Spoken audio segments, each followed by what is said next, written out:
There we are, there we are. There we are! So... Oh, where were we? Just a dead body. That's where we were. Okay, so... What happened this time? Okay, so, in the last episode, oh my god, so... what do you last remember? We talked to a bunch of people. Yeah. Then we were trying to get to the bottom of...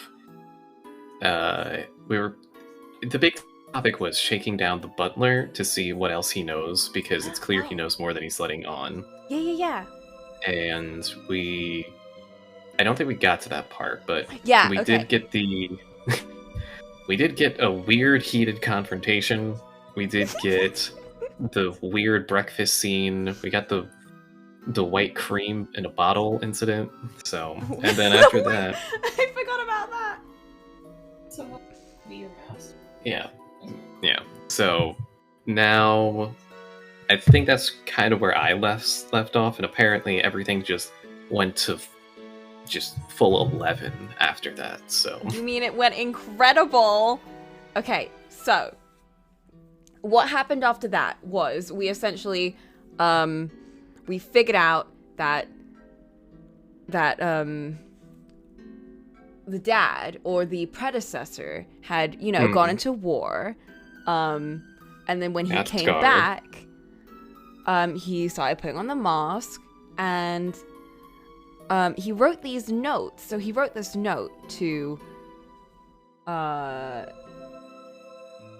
do I piece this together? I don't know, you're the detective. I can't word this right. I'm trying to, remember what exactly happened.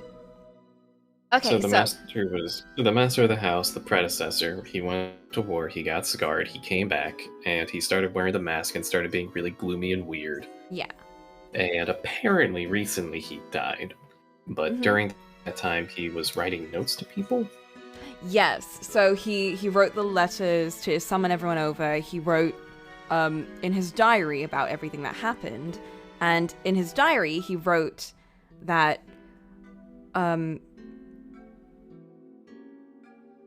his son came to visit at one point, and we learnt from Ewen that Ewen did actually come to the mansion a year ago, I think, but was turned away by the butler.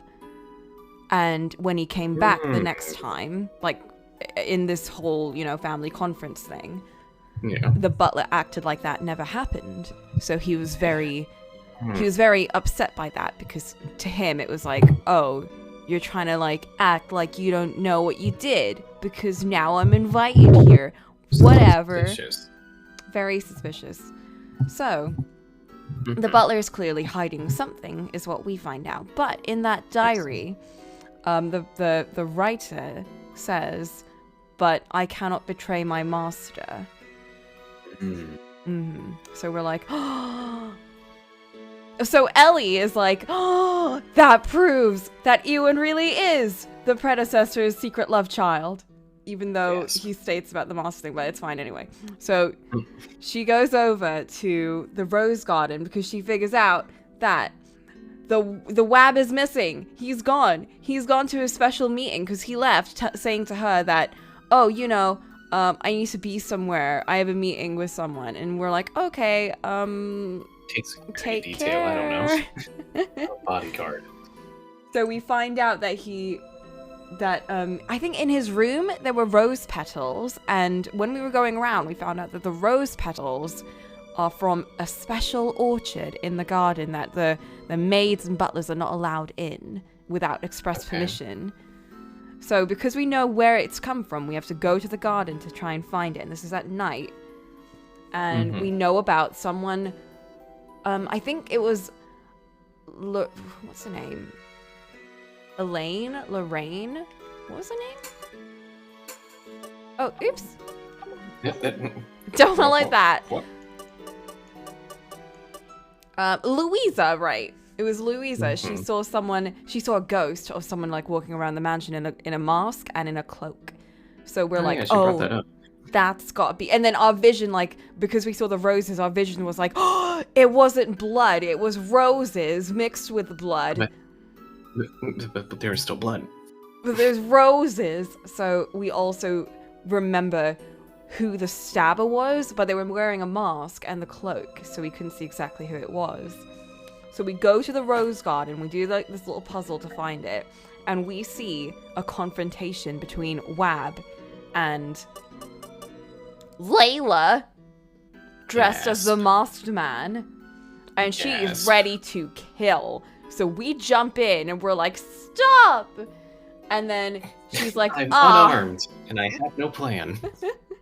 And then she's like, hey, you can't believe you betrayed me. Your family betrayed us. And we're like, interesting how you say your family when it's about that. But like, it's not the time to make these assumptions right now, because from behind the Wab and behind us, another masked man jumps out of the shadows. And this one, But you are there. He's I think that masked man stabs the Wab and it fades to black because we weren't supposed to jump in front of Layla. We were supposed to confront them instead. So okay. We rewind time. We confront Layla, but this time we don't jump ahead, and we're like, what are you doing? And she's like, you betrayed us, blah, blah, blah. And then we're like, I don't think she's a killer because it doesn't align perfectly with our memory. And then we memories that that there's the black hair in the mask thing, which I was very sus of. I was like, was she wearing a wig or what's going on? And then we found out it's Ewen behind the mask. Yes. I can't believe it. I know, and then there's a really cool CG of him holding a knife to us, but anyway. So just the sudden and very precise shift in tone when you start talking about that. Oh, man.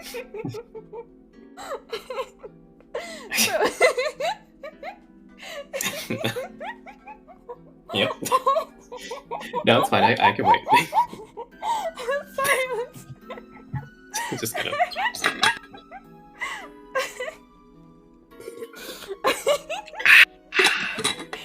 Okay, anyway, so we're like, ew, no, don't do it. He's like, why shouldn't I? I'm the true. Because you can stab me instead. He does. But anyway, that didn't happen yet. So we're like, don't do it, Ewan. And then we try and like distract him. So Wab goes and holds down Layla because I guess what she wanted this whole time. She's the sudden threat here. So we have to hold down Ewan, which I'm fine with. But anyway. We step in front of him and we're like, listen, you don't have to do this because we're gonna confront you. So we have a little showdown and we present our evidence and we're like, we know why you did this. It's because blah, blah, blah, blah, blah. And he's like, yeah, I did. So what? I'm the true master. And we're like, no, you're not. Here's this diary by your dad. And your dad was actually working for the real master of the mansion. And the person that came back wasn't the master. It was your dad. Brr, brr, brr, brr, brr. So his dad was pretending to be the master by covering his face and not talking to anyone and pretending he was really like pretending that like the effects of the war were so severe that he couldn't like see anyone. So he hid up in his little room and he wrote letters instead. But someone else was in on it. The butler. So the butler, he let all of this happen because to him, he knew that the real master wanted Irving to take over, Irving the Wab, but he knew that if he took over now, he would be too young. So he was like, you need to pretend to be the master until Irving comes of age, and then you can, give over your wealth to him.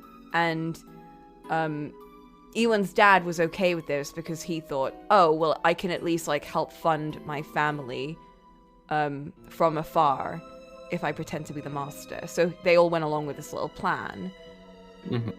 And the reason why Ewen was kicked out from when he went to see, the suspicious benefactor of him and his mother was because his dad didn't want him to see him and recognize him, which would completely throw off the entire plan. So, oh, right. So then we find out that the person that wrote the letters to call everyone over, that was Ewan's dad. Because they thought that if they did a spirit channeling for the will, this is a bit that I was very I don't know about this, but if we do a little spirit channeling for the will, instead of writing the will himself, it would be able to pass off as a real will without him actually having to tell anyone or show a proper will letter that people can analyze properly. Okay. So, just to be clear about this, Ewan's dad is in fact the ghost man, the head of the household. Yeah. Okay. But he did die when he died. Okay. I think. Okay. Supposedly. Well, we'll see. So he invited everyone, but he did not invite Ewan because that would not make sense. So the person that invited Ewan was this suspicious person that keeps providing murder weapons and keeps writing notes to people to tell them to do stuff. That is someone else, and we don't know who that is. So they're the one that gave Ewan the mask and the outfit and the knife and told them to do this and this and this to get back his revenge and all of that. I see. So that is where we're up to. And then Ewan's like, no, but if I failed that bit, so then he stabbed me. You don't sound so torn up about it. Anyway, but I did solve it in the end. I did not lose on purpose. I actually did fuck up. Of course. Who would have thought Coco purposefully let herself get stabbed? I was surprised because, bro, the way he did it was so... he was like, I did like you, but, Anyway. So, and then the next day, so he doesn't get kicked out because he apologizes. What? I think it's because, at the very least, unlike the other dude, Ewan was not trying to kill Irving because of money or to get wealth. It was because he genuinely thought that whole family invited him over after dismissing him and letting his mother die. And he thought that he was actually the son of the predecessor's mistress, and that he abandoned them and blah blah blah blah blah. So I think Irvin felt a bit a bit bad about that. Except wasn't there a line of dialogue about the brother being oh yeah, no, we actually took care of her. I feel like someone mentioned that. Oh, we didn't toss her out on the streets. We tried to take care of her. Not the butler. They gave money. Or Ewan's dad provided money for his family. And that was a mysterious benefactor. But in Ewan's head, I guess they were abandoned by him. Because they didn't know that was his dad. They kind of just thought, oh, some random person is doing this. And he had to go out of his way to look for who it was. And he kind of had to make these assumptions that maybe that is my dad. Why would he invite me to this mansion? Which again, he was not supposed to be invited there. That was not part of the plan. That was the person that's trying to stir up the pot. So then we had another nightmare about our Wab dying. Oh, of course. This one was a lot more suspicious because this dream was the exact same as our original dream, where in the original dream, the Wab dies of getting poisoned, right? And he collapses on the floor. So that's the exact same dream that we had last time. So we're not sure if this is something that's actually going to happen, or if we're just in a time loop. Or if we're in a time loop. I was going to say, or if we're just remembering an old dream, which feels like the more likely thing. Man, that was really messed up. But you know what happened, Voop? You know what happened? What happened, Coco? We overslept and Louisa didn't wake us up. She left us. That bitch. That bitch! Bro, I thought we were besties. I can't believe this. What the fuck? I know! She just, like, left us. Like, we woke up, she wasn't there.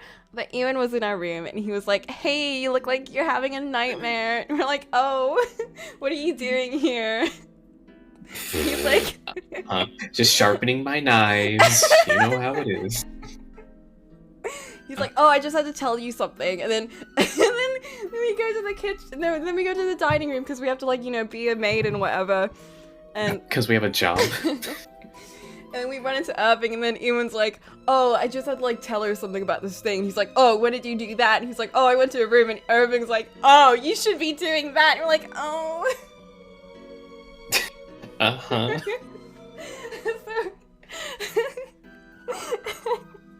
So last episode was very Tomei adjacent. So it was very nice.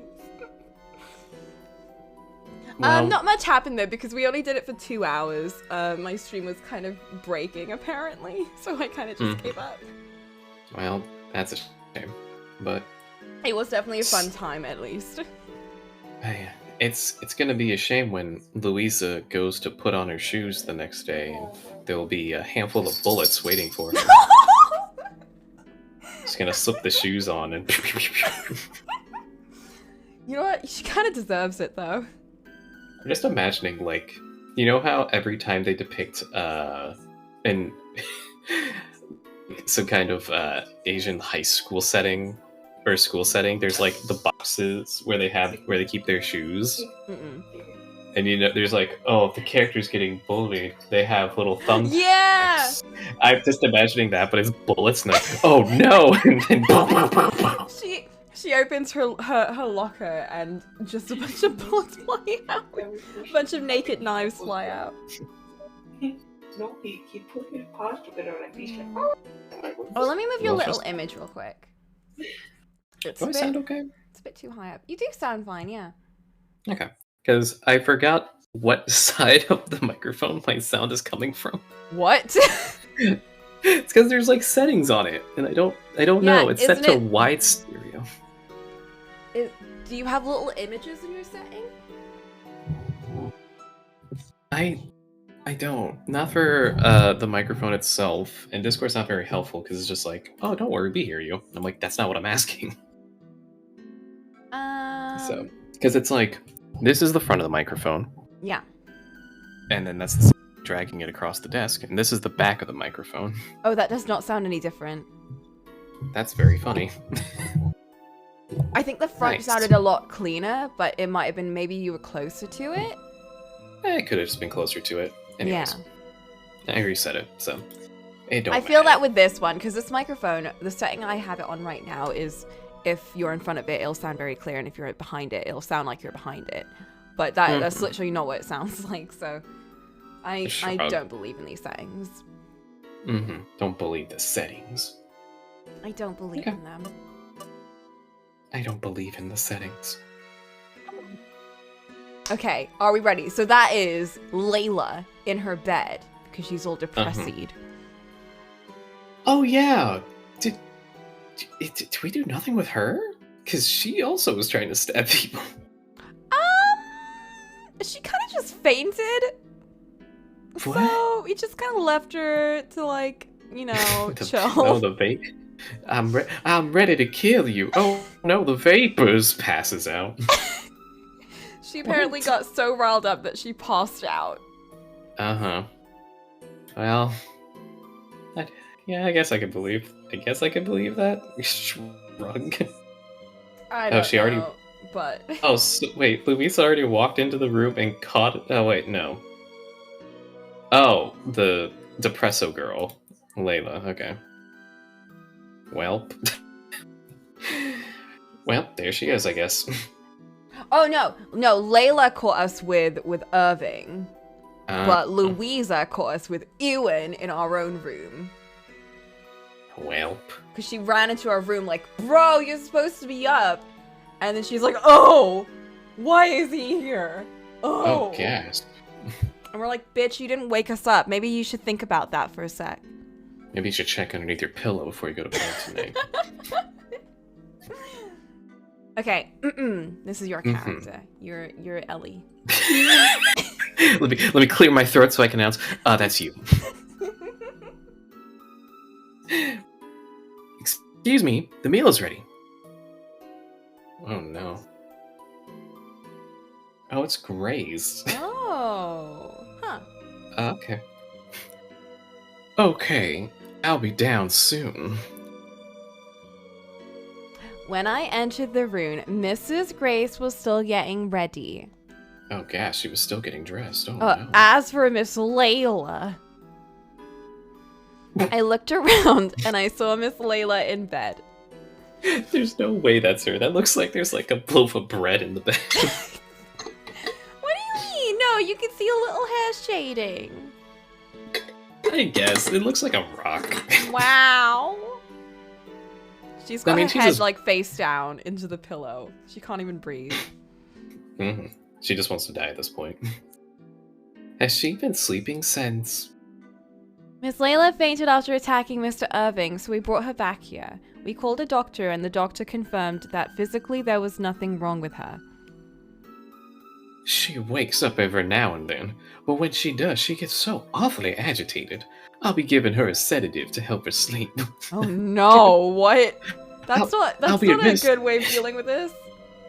She flies into a homicidal rampage every time Oh she my wakes God. up, so I have to administer a horse tranquilizer. Bro. Agitated? Like she was last night? Is she gonna What pull out a happened? knife? What happened to Miss Layla? Uh-oh. She seems to know something. I should try asking her some questions. Let's be a little nosy name. Mm-hmm. Let's talk about the black dog. Well, yeah, let's do that. Wait, you just Anyway, so... This is the most roundabout way of probing someone for answers. Long ago, there used to be a black dog that lived deep in these woods. Do you know anything about it? I've heard about it, but it's just a rumor. Okay. Yep. Alright then. Now that we got her warmed up. I think Miss Layla received a letter with instructions. Mr. William, Mr. Ewen also received Ewen. letters from the culprit. Ewen. Have you seen something like that in the room? Maurice asked me the same thing, but I don't know. I searched the room, but I couldn't find it. Oh, she's gonna plan something. Well, I wonder if Miss Layla threw it away. Well, let's address the elephant in the room. Well, why do you think she did it? When Miss Layla attacked Mr. Irving last night, she said, "You and..." I heard you and. Oh, I still don't hear. Oh no! Power has officially gone out at the Boopadoop estate. So, potentially it might come back, but we shall continue in the meantime and hope that it comes back soon. Yes, it's true. A giant bullet was stepped on at Boop's place. Oh, that's so sad.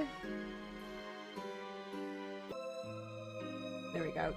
I know! Technical difficulty is the actual worst possible time. Oh, I hope it comes back soon. We have to prepare like a proper summary for when he comes back so he can really like, you know. Ahem. When Miss Layla attacked Mr. Irving last night, she said, "You and your family deceived me, so this is my revenge." Do you have any idea what she meant? I'm not sure. I think this has something to do with the promise that Miss Layla made with Mr. Irving when they were young. How ridiculous. Deceived? What's she talking about? Mrs. Grace angrily murmured to herself. Layla is still a child. As she grows up, she'll understand. None of that actually matters. Miss Gray seems to know what she meant by deceived. I don't think she'll tell me, though. I think I've asked everything. Who do you think you are, asking these sorts of things? Just a nosy maid. I'm sorry, I was just curious. Are you finished? I'm going to the dining room.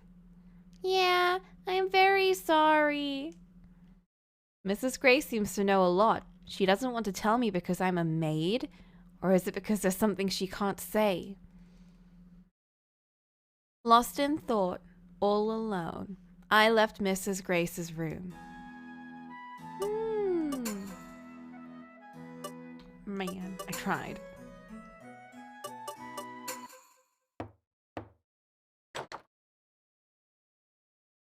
Excuse me, your meal is ready. Okay, thank you for letting me know. What is wrong? You look scared. What? Oh, excuse me. Do you want to talk to me? No, but I think Mr. Irving wants to talk to you later, so please ask him. Mr. Irving wants to talk to me. What do you mean? Well, I shouldn't have said that. What should I do? Oh, fuck.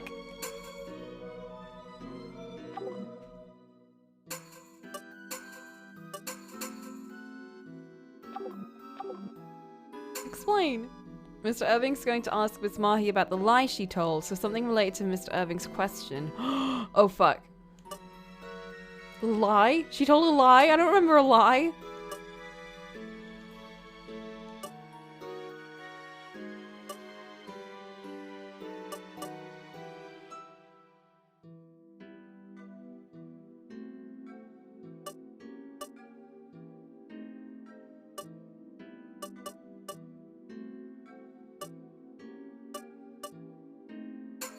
This?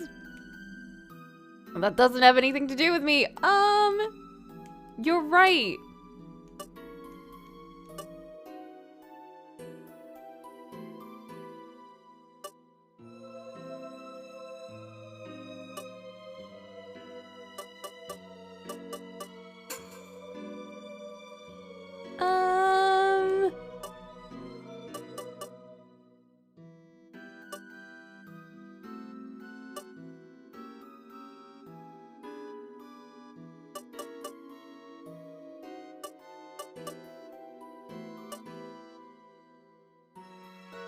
Maybe this?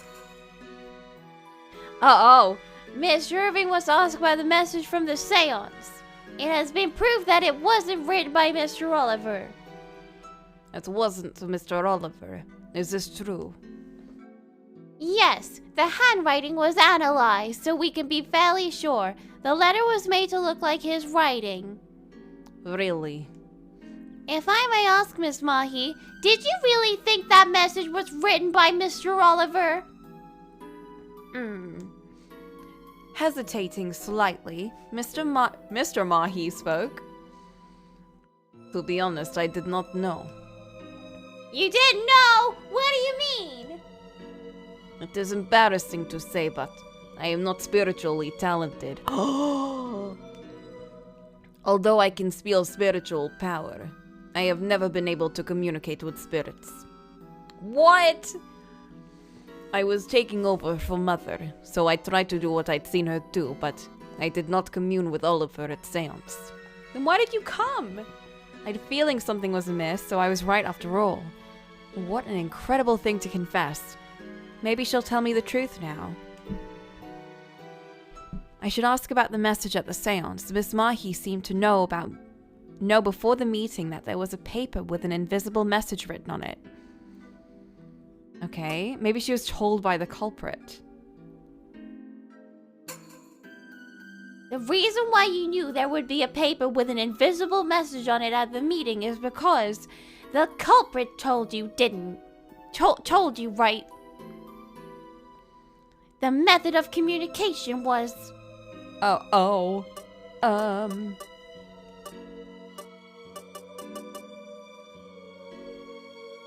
The letters that are given out. Didn't you receive a letter before the meeting? It was probably signed as Mr. Oliver. Yes, it was in chest when I arrived at the manor. I knew it. Miss Mahi also received that letter. Also, did other people receive letter as well? Yeah, Mr. William and Mr. Ewen received letters with instructions.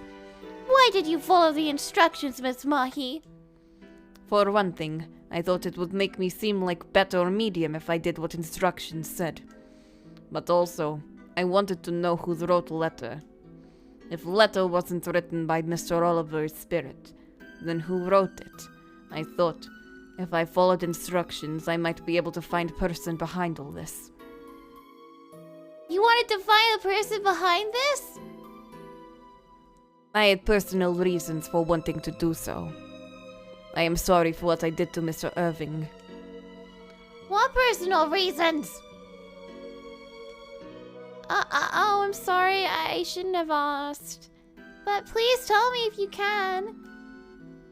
Under circumstances, I want to know as much as I can. It may help me resolve the situation. You're right. I understand. Mr. Mahi spoke, hesitating slightly.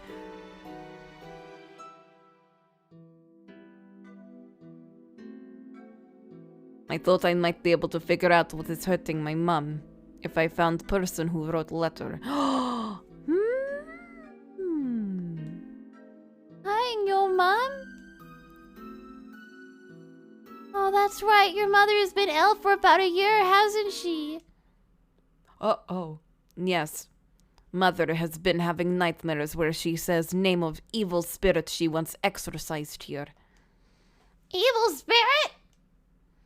I will tell Mr. Irving full story shortly. This isn't something I should be telling you like this.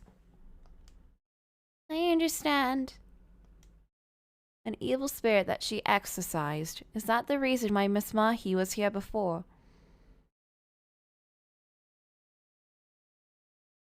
And now the evil spirit is hurting her mother. I wonder what this evil spirit could be.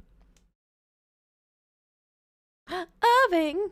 I returned to the dining room later and found Mr. Irving alone with a serious look on his face. Everyone had finished their meals, and all of the dishes had been cleared.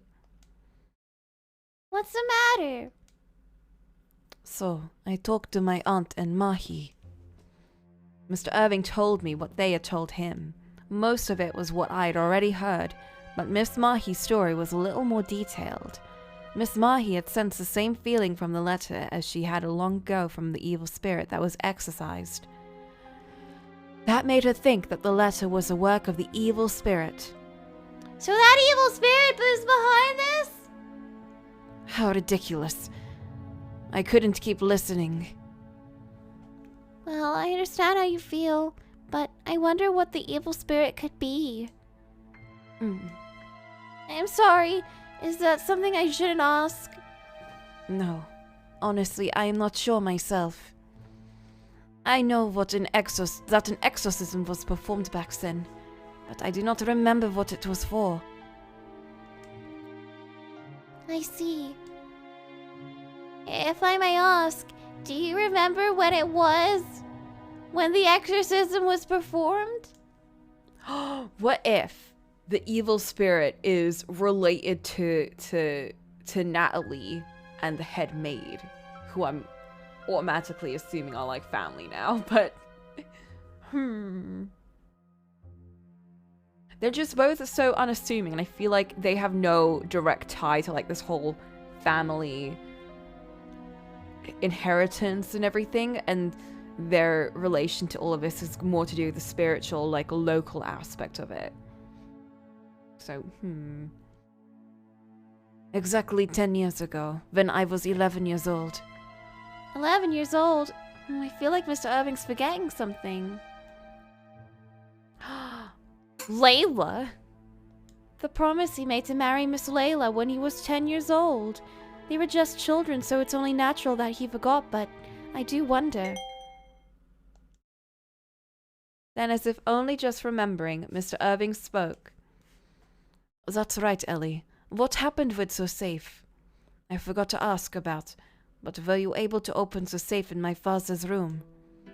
Oh yeah, there was something I had to tell you.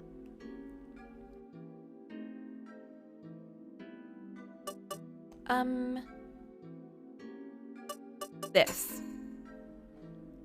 Never mind. Oh, it was a watch, right. Yes, that's it.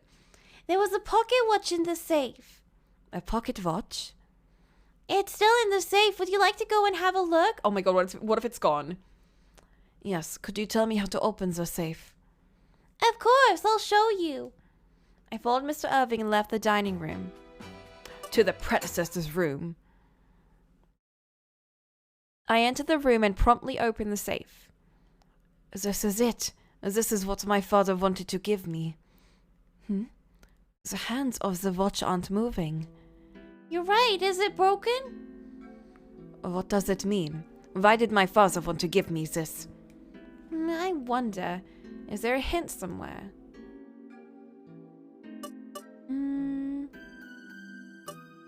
Something time related.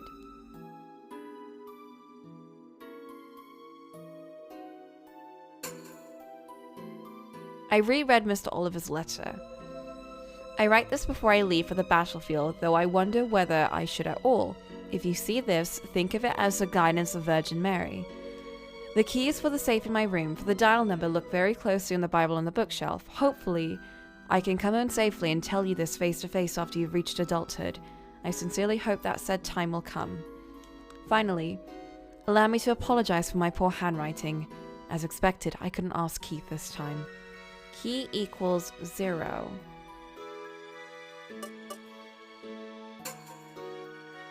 I'm interested in the part of the letter that says key equals 0 or key 0.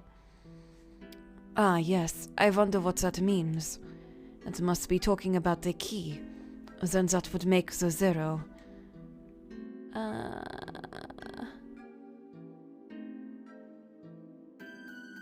Move the watch hands?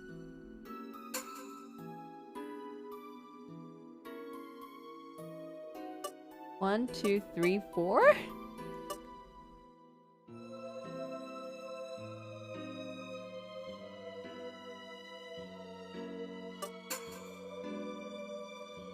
One. Two. Oh, there's more. At 12 a.m., the hands point to 12, so I move the hands of the watch to 12. Then, that makes so much more sense. I was like, do I move it 4 spaces to 12, or... Wow! Oh, another key. The watch face came off like a lid, and a key came out. This key. There's something written on the tag! Open the forbidden fruit! I do not know what it means, or what this key opens. You have any idea what the forbidden fruit could be? Well, generally speaking, it is a fruit from the Garden of Eden in the Bible. You can eat it to gain knowledge of good and evil. Knowledge. Maybe it means we'll find knowledge using the key.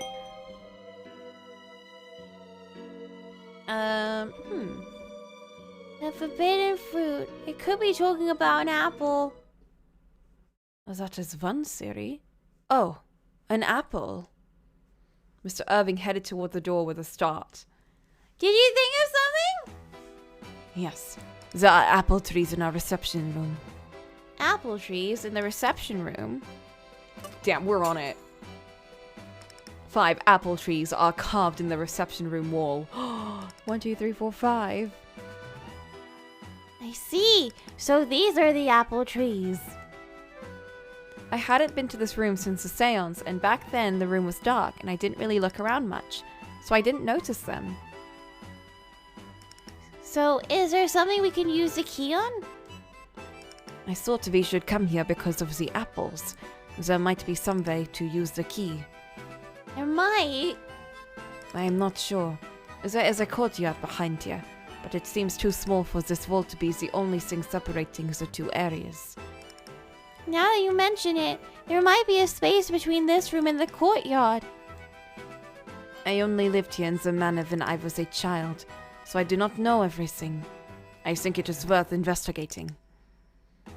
Yeah, I'll look around to see if there's somewhere to use a key. Oh shit!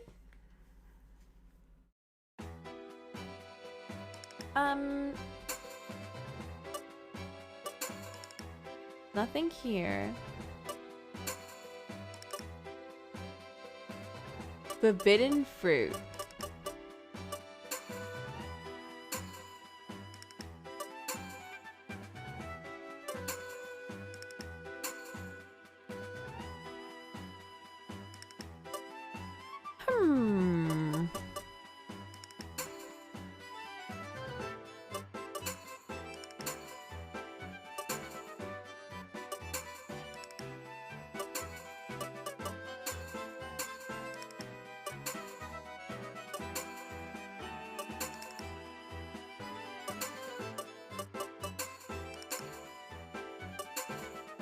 Oh! It moves! Now that I think about it, V was engraved on the key. That was a hint to the keyhole location. Oh, of course. It was indicating the only apple tree with a fifth apple. What? Oh, as in 5. Right, yeah, definitely. I slid aside the panel with the fruit. And there was a keyhole. I wasn't just clicking on everything. Amazing. To think that this was hidden here. I big brained it. It's okay. What I need to use with this keyhole is this thing. I put the key into the keyhole and heard it unlock. The wall opened like a door. Ooh! This place is... Behind the door was a set of stairs going down. They led to this room. Was there always a room like this here? Have I been here before? What's this room for? I do not remember. This place doesn't seem like it is used often. It looks like a storeroom. Was Mr. Oliver trying to tell us about this room? Is there something important here? I should investigate. The bookshelf. A variety of books are tightly packed on the shelves. They're labeled and seem to be well managed. Ooh! I opened the door and found a rusty box. It won't open. Should I press these buttons? I randomly pressed the 3 buttons on the side of the box. It still won't open. Oh. There we go. I looked inside the box on the first shelf, but there was nothing out of the ordinary. Looking inside the box on the second shelf, I found a can I'd seen before. Metal polish. It's polishing powder, often used to remove rust. There's still some left. It seems like I'll be able to use it. Can this remove the rust from the box? All I need is something to apply the powder with.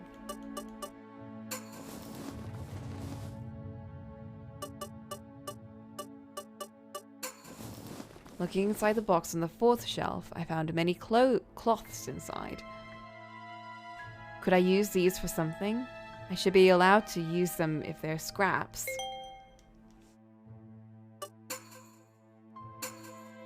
I used the polishing powder and the old cloth to remove the rust in the box.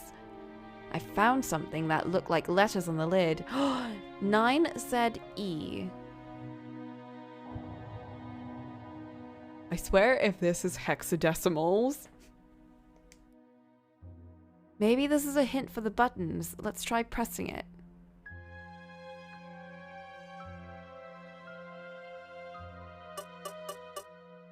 Unless it's supposed to be... Oh, it's the other way round. It's 3, 2, 6.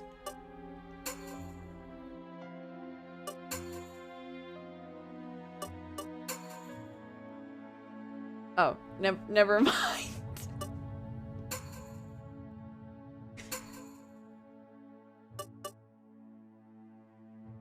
On the right, they started from the right first. It's...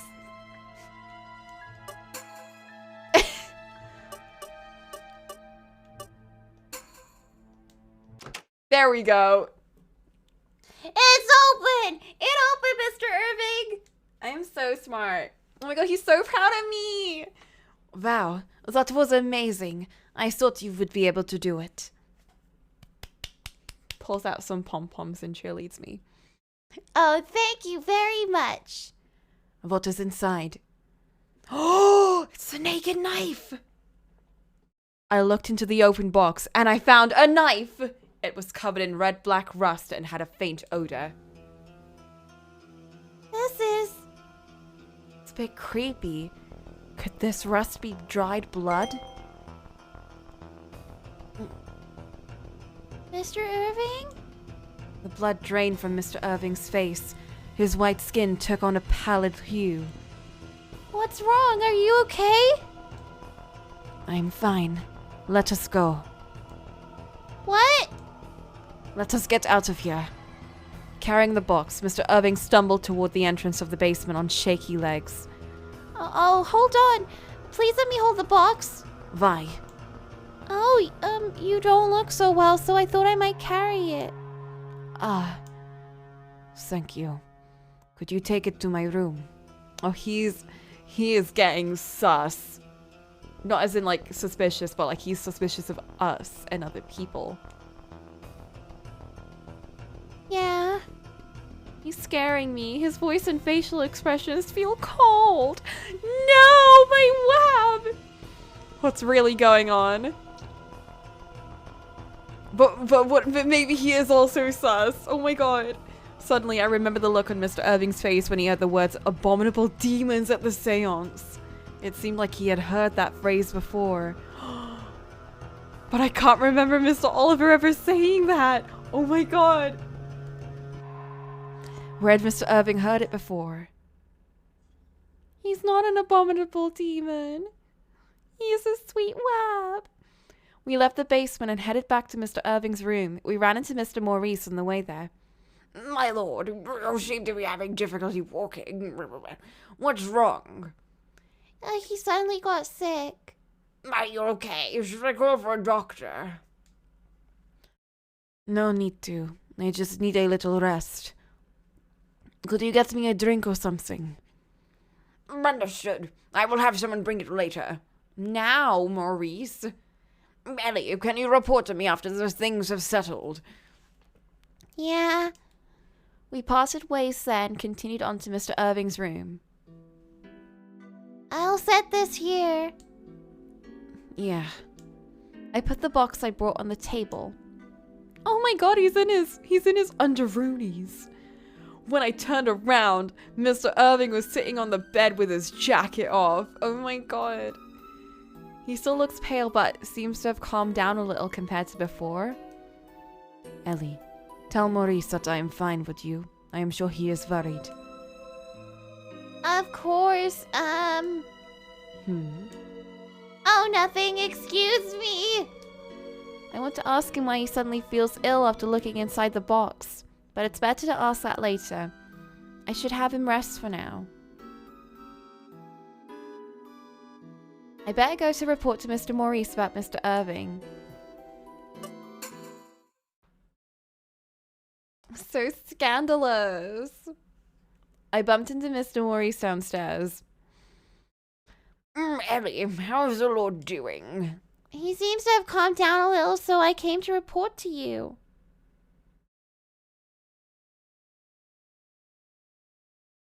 Okay, let me hear it.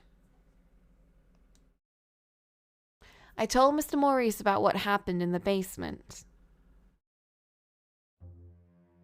I see. You can go to the basement from the reception room. Did you know about it? I have heard such a place exists, and I don't know anything about it. I've never been there either. Really? Even you, Mr. Maurice? Not to mention, a knife with blood rust on it. How unsettling. Was Mr. Oliver trying to give it to the Lord? I'm not sure. Do you have any ideas? No, nothing. Like I said yesterday, I haven't always been working here. Oh, that's right. You went to work for another family. Yes, I was away for 2 years or so when the Lord was about 10 years old. When Mr. Irving was about 10 years old, what happened at the manor then is...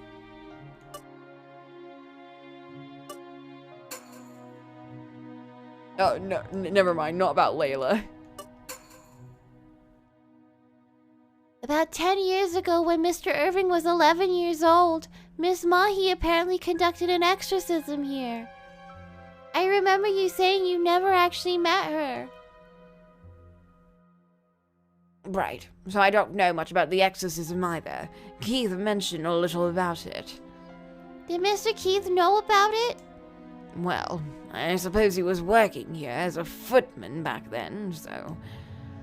He never really spoke much about that time, though. Perhaps he didn't want to talk about it, because of several misfortunes. Misfortunes? The lady of the house passed away.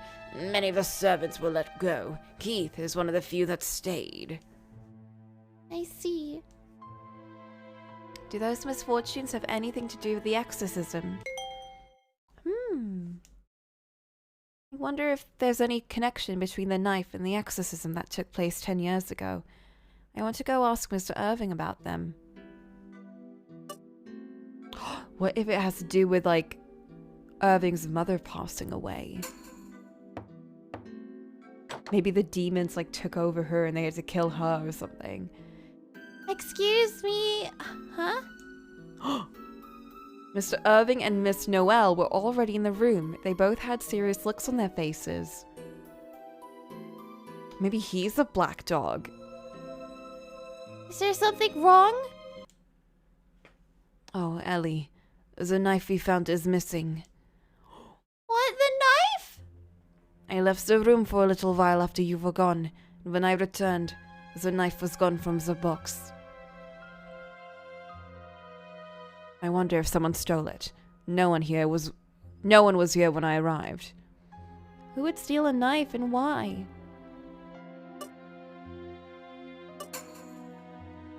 I went outside as I wasn't feeling well. When I returned, Noel was in the room. The knife was already missing then? Yes, I think that it was stolen while I was gone. I brought some tea to the Lord, but no one was in the room when I got here.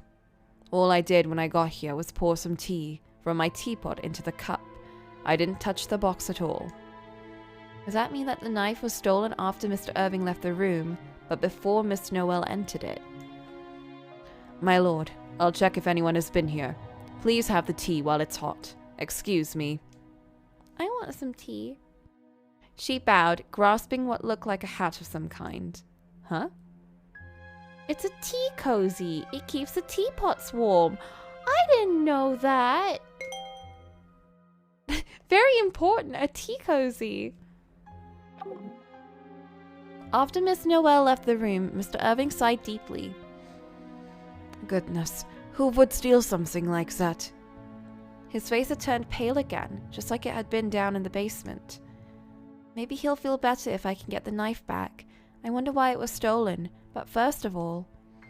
Mr. Irving, may I look around the room a little? Yes, of course. I hope you can find out something.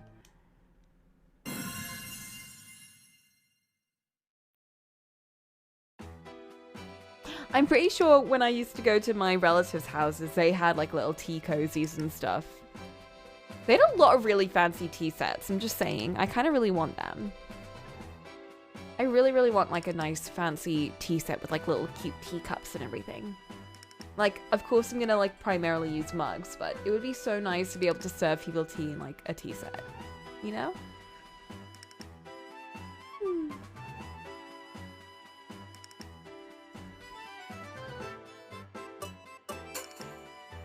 There's a teacup and some cupcakes. Do you know if the tea has been tested for poison? Yes, Noel gave a taste before she poured it into the cup.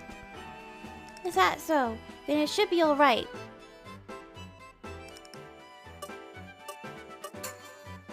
Huh? This is... There's a small piece of porcelain on the box, as if the knife had been replaced by it. The piece is wet and a little warm. The tea was poured. It smells like black tea.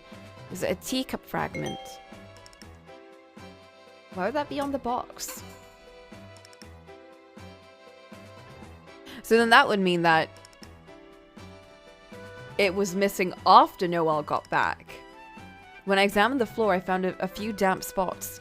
They're a little warm and they smell like black tea. Interesting. I searched every corner of the teacup. There are no missing parts and no cracks, so the piece in the box isn't from this cup. What cup is it from? I went through everything. The box contains what may be a teacup fragment, and on the floor quite possibly tea droplets. Alarming! How dare they waste tea? As the cup on the table is not particularly chipped. What is going on? There were 2 teacups.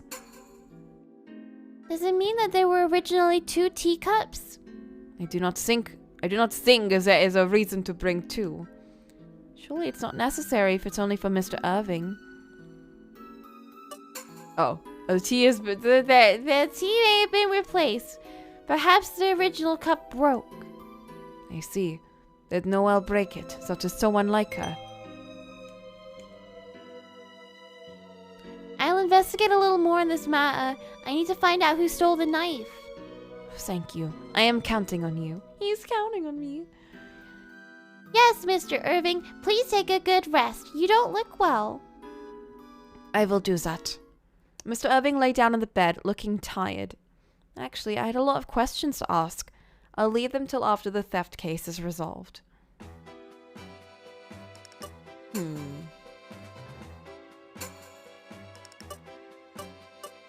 Let's go get that hot gossip. Oh, Ellie, perfect timing. Once in the kitchen, Mr. Jack greeted me with a grin. I could use some help. Could you clean those dishes? Oh, sure. Can I ask some questions in return? Sure. What do you want to know? I'm checking to see who entered the Lord's room in the past hour or so. Is there anything you know? If so, can you tell me? Someone entering the Lord's room. Mr. Maurice had asked me to prepare some treats for the Lord to enjoy with his tea. I asked Natalie to take them. Someone took the tea while I was out for a bit, but they forgot to bring the treats up, so... Interesting. Maybe Noelle brought the tea, and then Natalie went up with the treats, so she would have noticed. Maybe she broke the teacup then, with the tea. And then replaced it. That's all I know.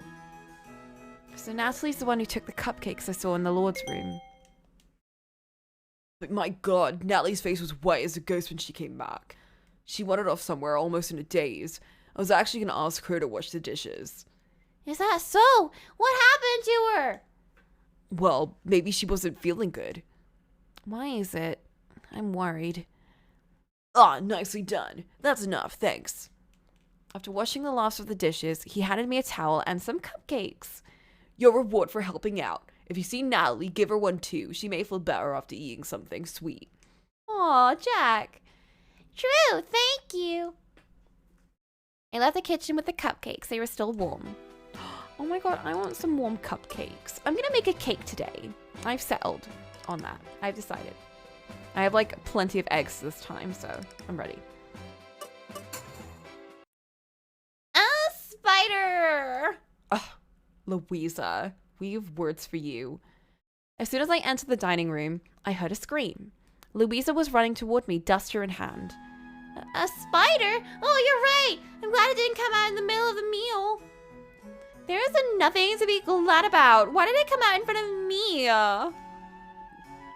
You don't like spiders, Louisa? What? And you do? All right, then you take care of that. Okay, can you hand me the duster? And can I ask you some questions? I want to ask you about the tea in Mr. Irving's room. Tea? Yeah, that was me. Mr. Maurice asked me to bring it up. The Lord wasn't in the room, so I just put it on the table. Really? Did you break the cup at the time? Huh? I'm not that clumsy. Well, you broke the Virgin Mary statue before, so I mean, okay, so nothing happened. So this means that Louisa first brought the tea, then somehow the teacup broke, so Miss Noel brought another one. Oh, yeah, maybe she broke the teacup and then, or maybe, Natalie broke the teacup. She ran to, Noel to be like, hey, I broke the tea. Can you help, please? And then Noel ran up there, replaced the tea, and then she took the knife. Then she must have seen the knife and she took it. Ellie, did you catch it? Yeah, I'll release it outside. What if it comes inside again? Well, we'll deal with it then. Spiders are better to have around anyway, so as long as they're not venomous, they eat other pests after all. If they're harmless, there's no reason to kill them anyway. You're too optimistic. You might get bitten while saying that. Huh? Well, I would want that. It might very well sneak up on you and strike you when you least suspect it. It wouldn't be the scariest thing lurking about in this manner. She's talking about Louisa. Does she not realize it, though? Then again, Louisa might even be the culprit herself. The same goes for Miss Noel, Mr. Jack, and even little Natalie, though. This takes such a dark turn. You okay? It looked like you've seen a ghost. It's not that scary. Oh, nothing. I need to get going. Thanks for answering my questions. With that, I hurried out of the room. Your biggest threat is gossip, or lack thereof. Ewen! Just as I arrived, Mr. Ewen came in through the front door. Hey, Ellie, I'm back. Welcome back. Oh, it's just like he's coming home to us. Were you able to talk to the villagers? Yeah, I asked around about the black dog, but didn't really learn much about it. My hunch is telling me that they're hiding something. Hiding? What do you mean? I asked about the attack on Natalie, but all they said was it was the black dog's doing. Nothing more. The young people seem to really have no clue. The old folks, though, it's like they didn't want to say. I tried to coerce it out of them, but they just run away. Either that or glare and say it's none of my business.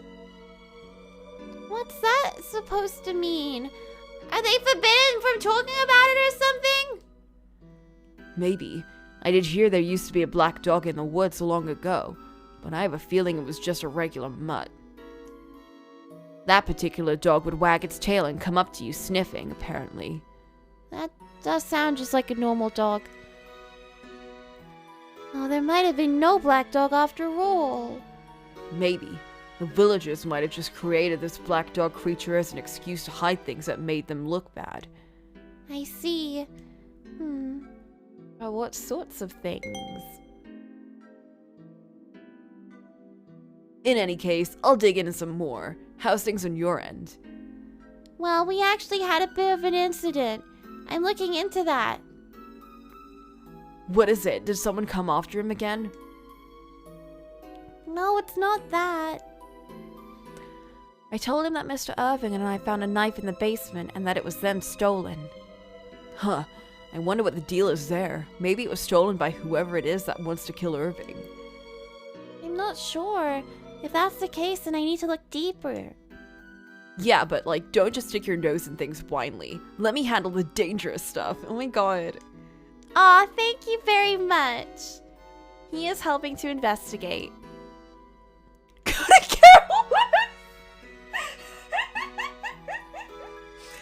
is so funny with her face,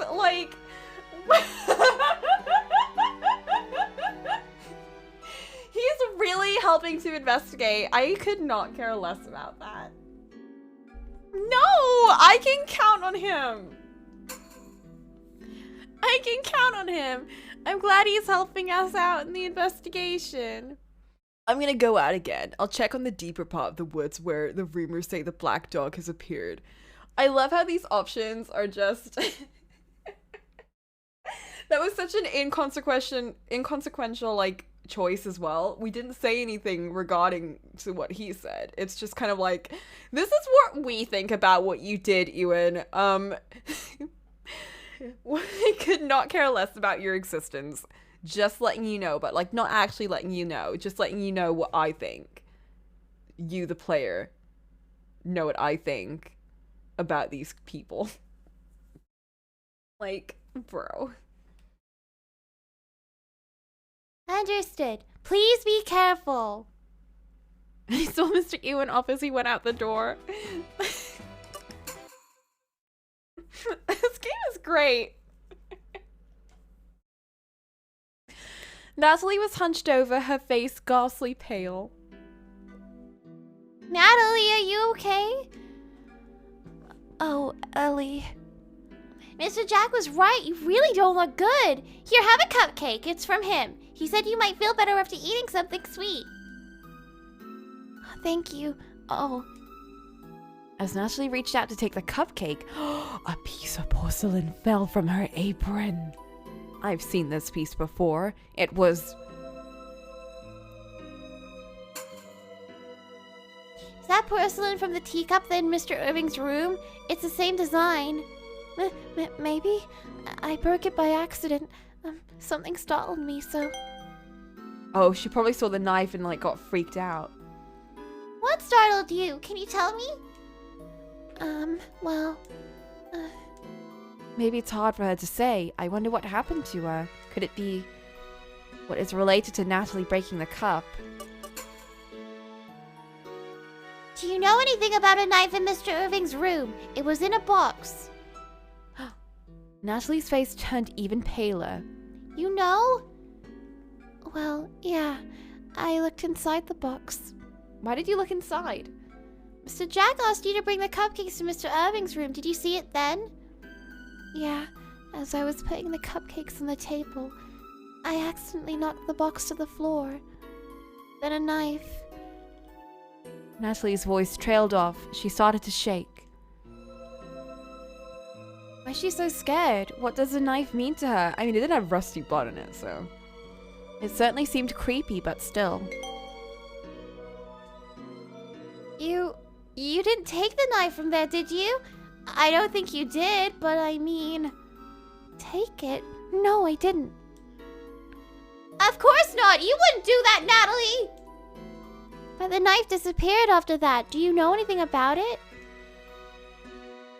Not about anything that happened afterward. Oh, sorry, I raced out of the room there and then. You raced out!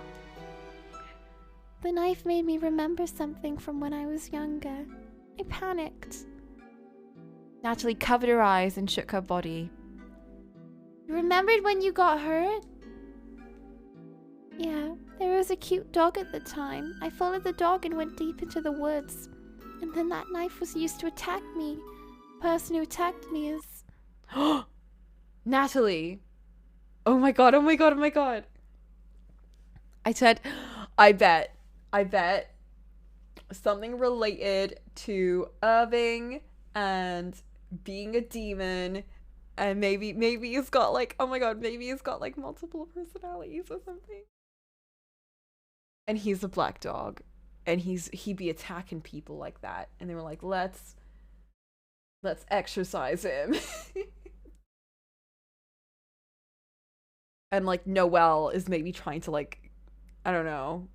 It seems a bit extreme that she's trying to kill him for that, but like, he's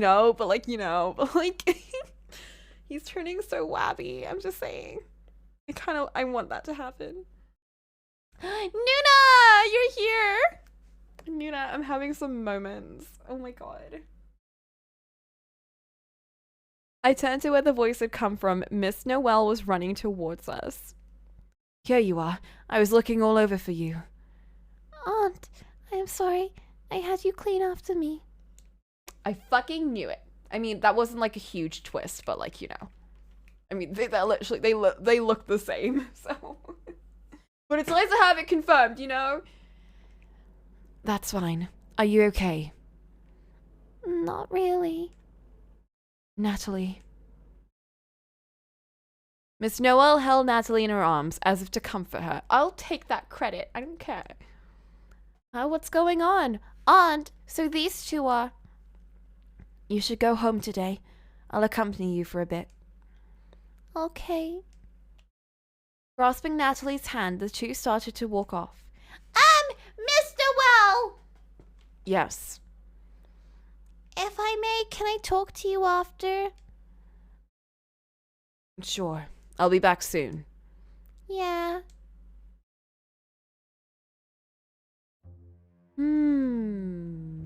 Shortly after Miss Noel returned alone. What do you want to ask me? Is it about Natalie? That too. Natalie was calling you on earlier. Yes, Natalie's my niece. The Lord and Mr. Maurice already know. Try to keep it a secret, though. I don't want her to be given special treatment. Just keep treating her as an apprentice. Understood. So you kept it all under wraps for Natalie's sake. She's really special to you, isn't she? Yes. I try to be firm with her, but if I'm not careful, I just end up becoming too overprotective. Just like this time. Now that I think about it, she did make me go with Natalie to the woods before. She must have been genuinely worried. Miss Noel, there is one more thing I'd like to ask about a stolen knife. Why are you asking me about that? Is that another task the Lord has given you? He really depends on you, doesn't he? You haven't even been here all that long. But he loves me, so... I mean, maybe not, but like, you know, it's kind of like the vibes, right?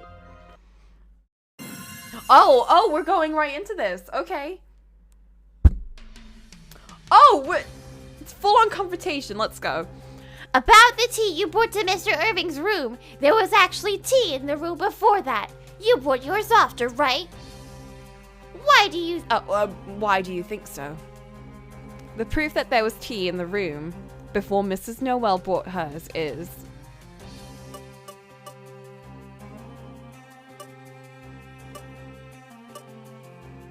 this. There was a teacup fragment in the room. It would have been from the cup that Louisa brought earlier. Natalie broke that one, so you brought a new one to replace it. Is that right? I cleaned up the mess, but you still found out. Yeah, you didn't clean it that good. I ran into Natalie just as I was bringing some tea to Mrs. Grace. I ended up putting her tea in the Lord's room instead. Is that so? Mr. Irving returned to the room after that. So, you mean to accuse me of stealing the knife? Yes, given the circumstances, you're the only one who could. I see. And how did I do it, pray tell? Was there anything suspicious? Yes, you probably used this to steal it. Miss Noel used this to steal the knife. You used this tea cozy! You stole the knife by hiding it in the tea cozy, didn't you? Bro, the intrigue in this. We just found a secret room in the basement, and we were with the Wab, and then we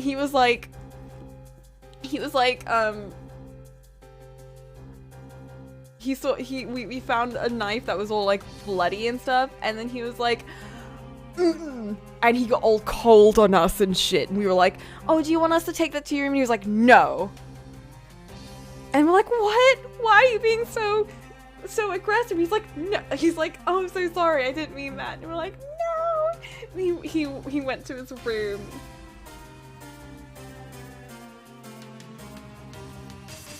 I guess I was right. Oh, and then we ran into Ewen, and he was like, oh, I went and like got some information from outside and about blah blah blah blah. And we're like, oh, that's really cool. And he's like, all right. But don't get into anything dangerous. If there's anything like, you know, really serious that you need me for, just let me know. And then and then the options we got for that were actually, Flint, can you make a clip of that? I really need to show Selene that scene. Please make a clip. Selene needs to know. Bro, the boys in this are like, I'm actually fatting myself right now, but. You don't need to know. You'd be happy if you don't. What do you mean? The knife must be related to the exorcism.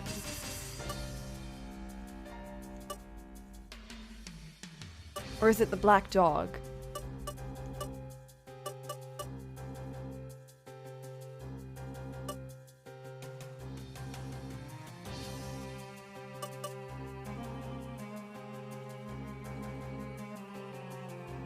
There were a number of deaths, including the lady of the house. Yeah, it's for the it's for the couldn't care less bit. Yeah.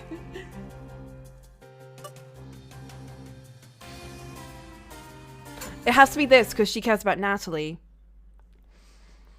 Natalie apparently was the victim of a black dog attack in the woods. The one that left her face scarred. She herself didn't remember anything back then.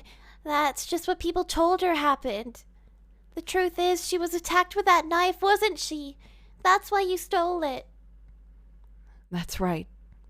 Natalie remembered what happened when she saw the knife. When I heard that, I got rid of it. That poor girl. That knife caused her so much pain. It frightened me. I couldn't just let it sit there. Yay! What did you do with the knife you stole? I threw it into that pond over there. Miss Noel pointed at the pond in the corner of the garden. I'll explain that I stole the knife to the Lord myself. I'm sorry to cause you so much trouble. With that, Miss Noel headed back to the manor. But why did we have to see that? I wasn't able to ask her anything in detail about who attacked Natalie and such. I was afraid to ask. After that, I searched the pond that Miss Noel mentioned. The knife wrapped in the cloth had luckily gotten stuck in the shallow part of it. Oh, still hasn't returned, has she? Mr. Maurice's voice echoed through the hall when I arrived back at the manor with the knife. What's wrong? Noelle went to the Lord's room but hasn't returned. It's almost dinner time. What could she be doing? Uh-oh. Really? Should I go look for her? Yes, please. Is Miss Noel still talking with Mr. Irving? It's been a while. I'm worried.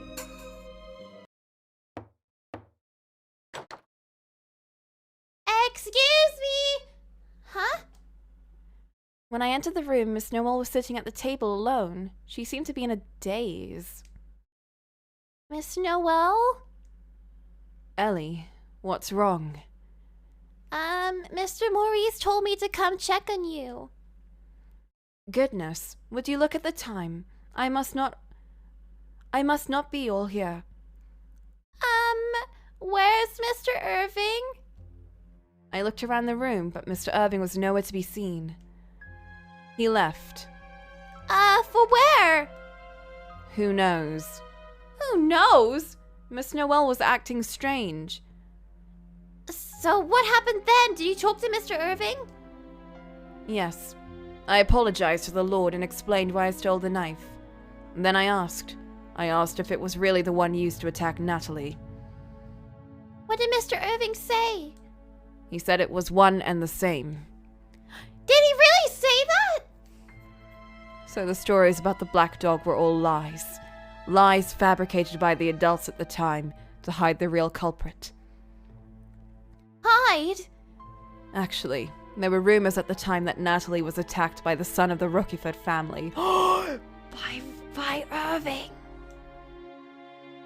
Some people said they saw a silver-haired boy carrying a knife deep in the woods. Oh my god. The mere mention of it all was infuriating to the adults, though. Who allows you to even make a living here, they'd say. The Rookifords really are like the masters of Rakiston Village. So... Oh. But did Mr. Irving really attack Natalie? I can't believe it. I think he did. The Lord acknowledged it when I spoke with him just now.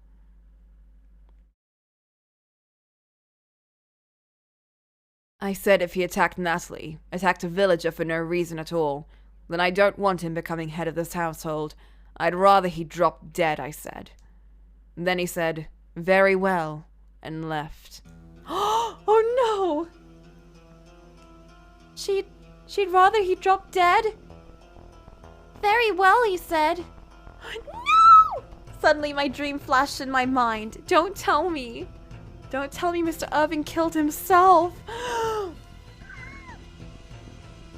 Here I was, thinking Mr. Victor was the culprit. To think it was actually Mr. Irving all along. Victor? That is, No, I'll ask you about that later. I need to look for Mr. Irving. Who's Victor? Is that like maybe his brother or something? Why? Because Mr. Irving could die any minute. Yes, that's what I've always wanted. What?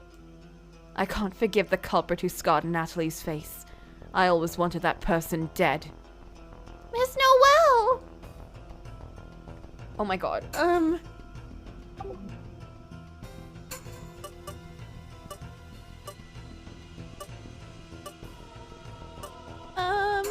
This one.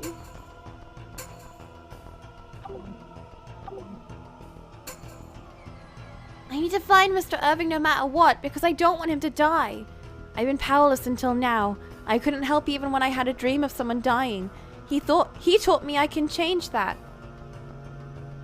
If it's a life that maybe I can save, I definitely don't want to overlook it. Excuse me. I ignored Miss Noel and headed for the door. That moment. Uh-oh. Is she gonna stop me? I fell forward. Someone had pushed me from behind. What? I'm sorry. Stay here for a while. I'll do the rest.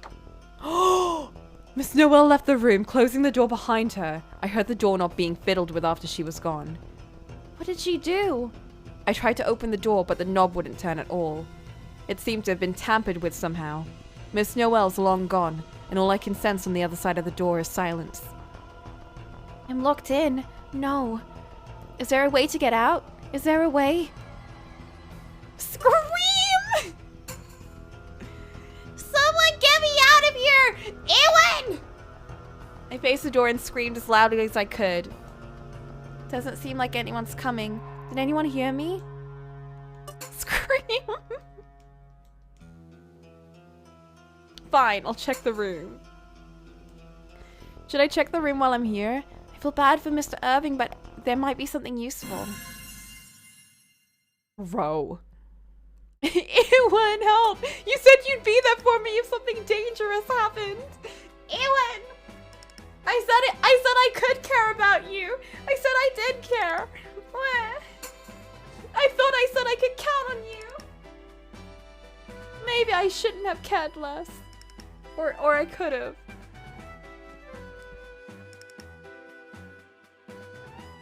I checked inside the wardrobe.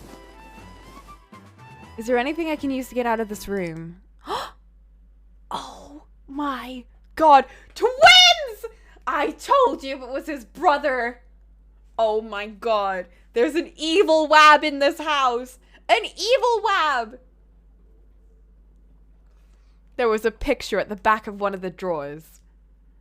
It's a photo of two boys. They look exactly alike. Are they twins?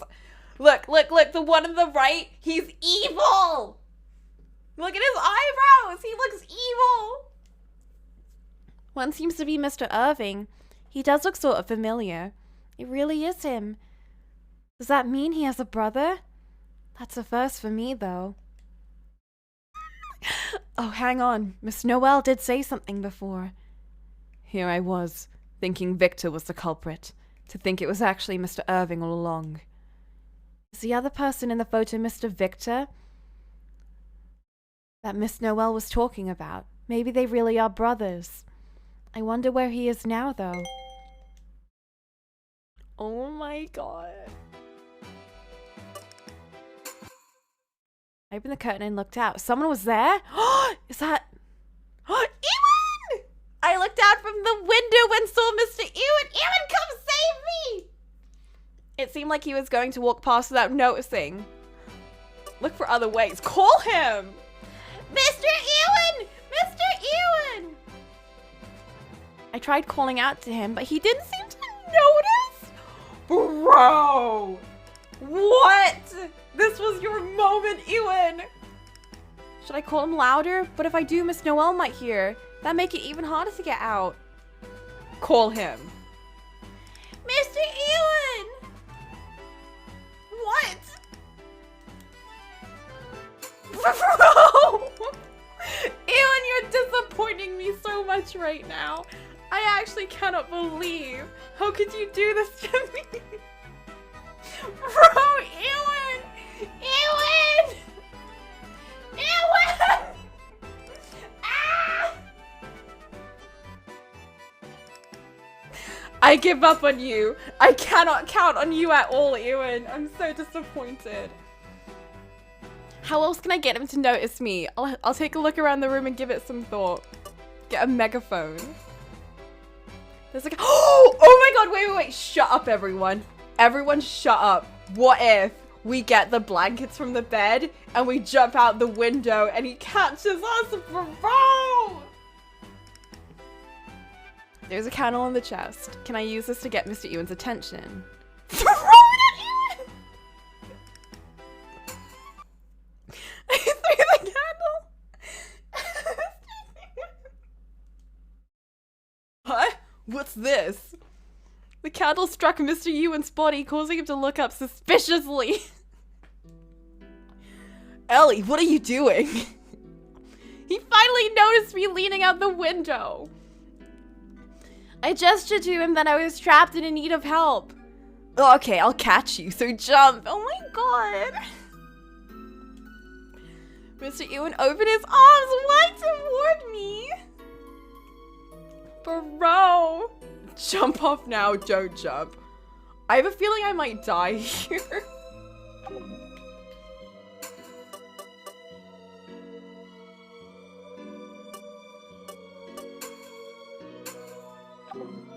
I feel like I should be getting the blanket on the bed or something, but let's do it anyway.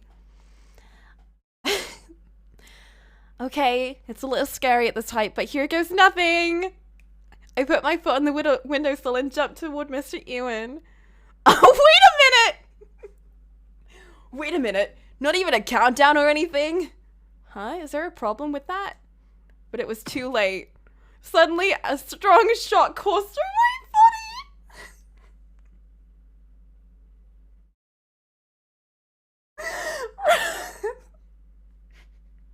He didn't catch us!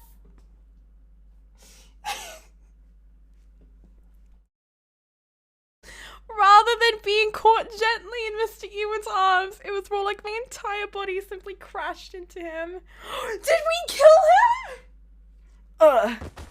He crumbled to the ground, unable to fully stop or slow my momentum. What was that? Did we both die? Oh my god. I heard a loud crash. Ellie, Ewan, what are you doing? Mr. Maurice and Miss Noel had heard the commotion and come running. Are you trying to get out of the room? How unfortunate. You've gone and injured yourself. I was carried inside and treated for my injuries.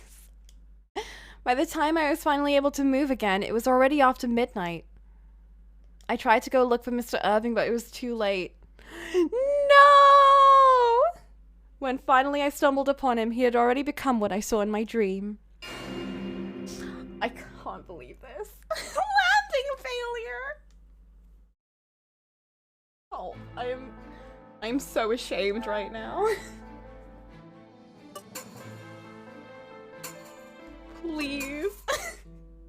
I just wanted to jump in his arms, bro. I better not do anything rash. I need to go about this safely. One sec, Ewan. Aha! Let me use these sheets as a rope. It'll be safe to jump from the lowest possible height.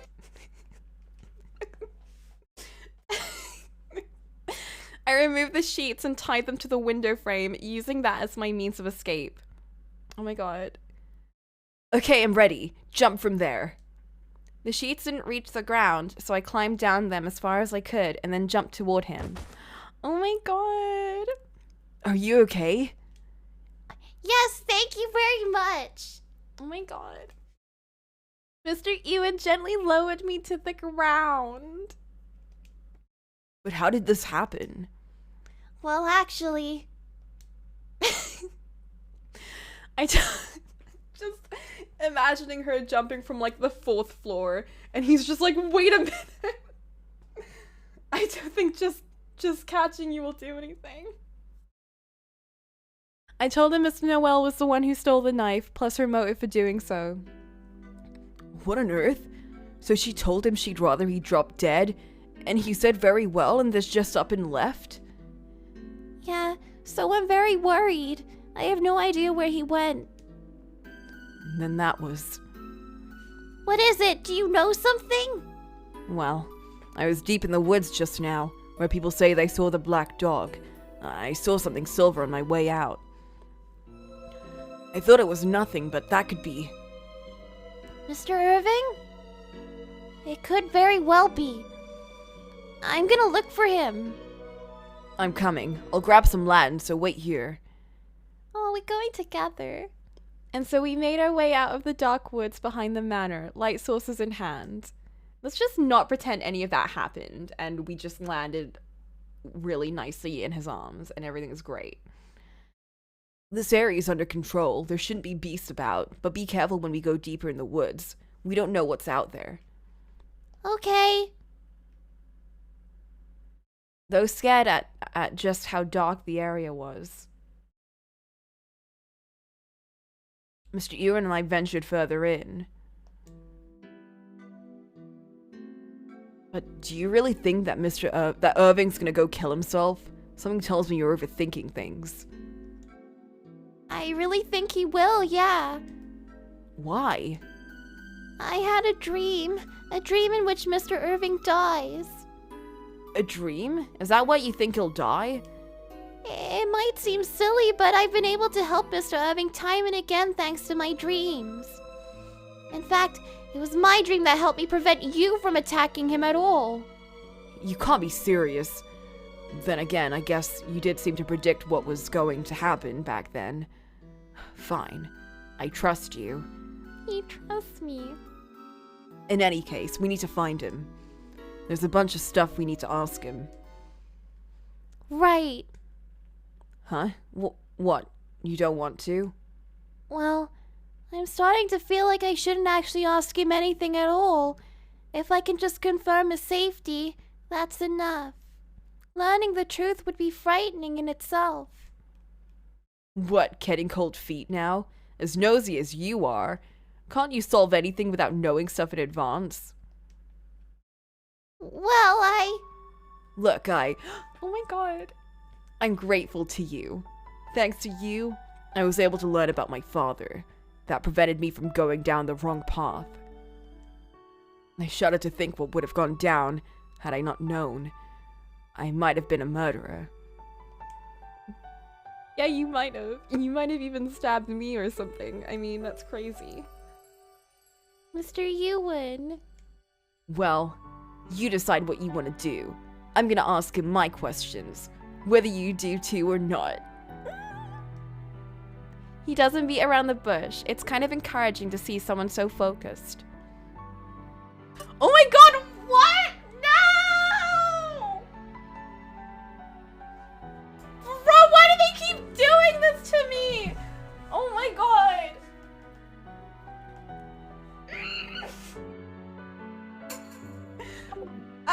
I need to save.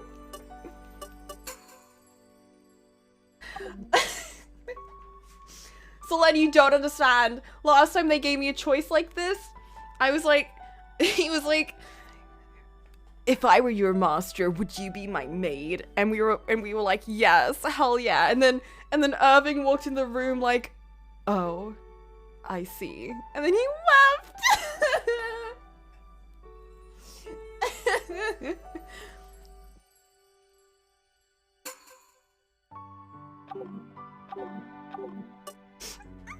We're already down the path. We're already down it. Let's go full on. I decided. I want to follow you. Let's find out the truth. Together. That's... Oh my god. That's my girl. I like you better that way. Really?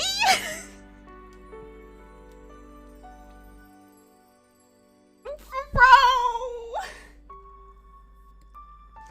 But certainly, this is how I should be. This is who I am. I must proceed without hesitation.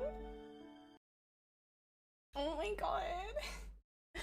With that mindset, I took a look around. Wasn't it here? Oh my god, no! My dream had suddenly come back to me. What was once hazy was now as clear as day. I remember! It's here! What is? This is the place where Mr. Irving died in my dream. Is that so? If that's real, then would he be around here? He might be. Why don't we split up and look? Alright, if something happens, yell out. I won't go too far. No, Ewen, come back. Mr. Ewen and I separate and search for Mr. Irving. This area is quite dense. I had a feeling I couldn't really rely on the lantern alone to light the way, so I walked carefully. This is kind of scary. No one really knows what's deep in these woods after all. There's a story of the black dog too, so... Oh my god, what if that's just Irving, like, growling at me? At that moment, I heard a feral growl. What was that? A wolf? A Victor? I spun around, lantern raised. There, out in the darkness. A black beast, fangs bared, a fire in its eyes. Black dog? Grrr. Ah! Without a second thought, I made a break for it. And collided with something head on. Oh my! Irving! Oh my god, you're safe. Ellie, are you okay? What, Mr. Irving? I looked up straight into Mr. Irving's eyes. He was hugging me. No, stop. I can't. Oh my god.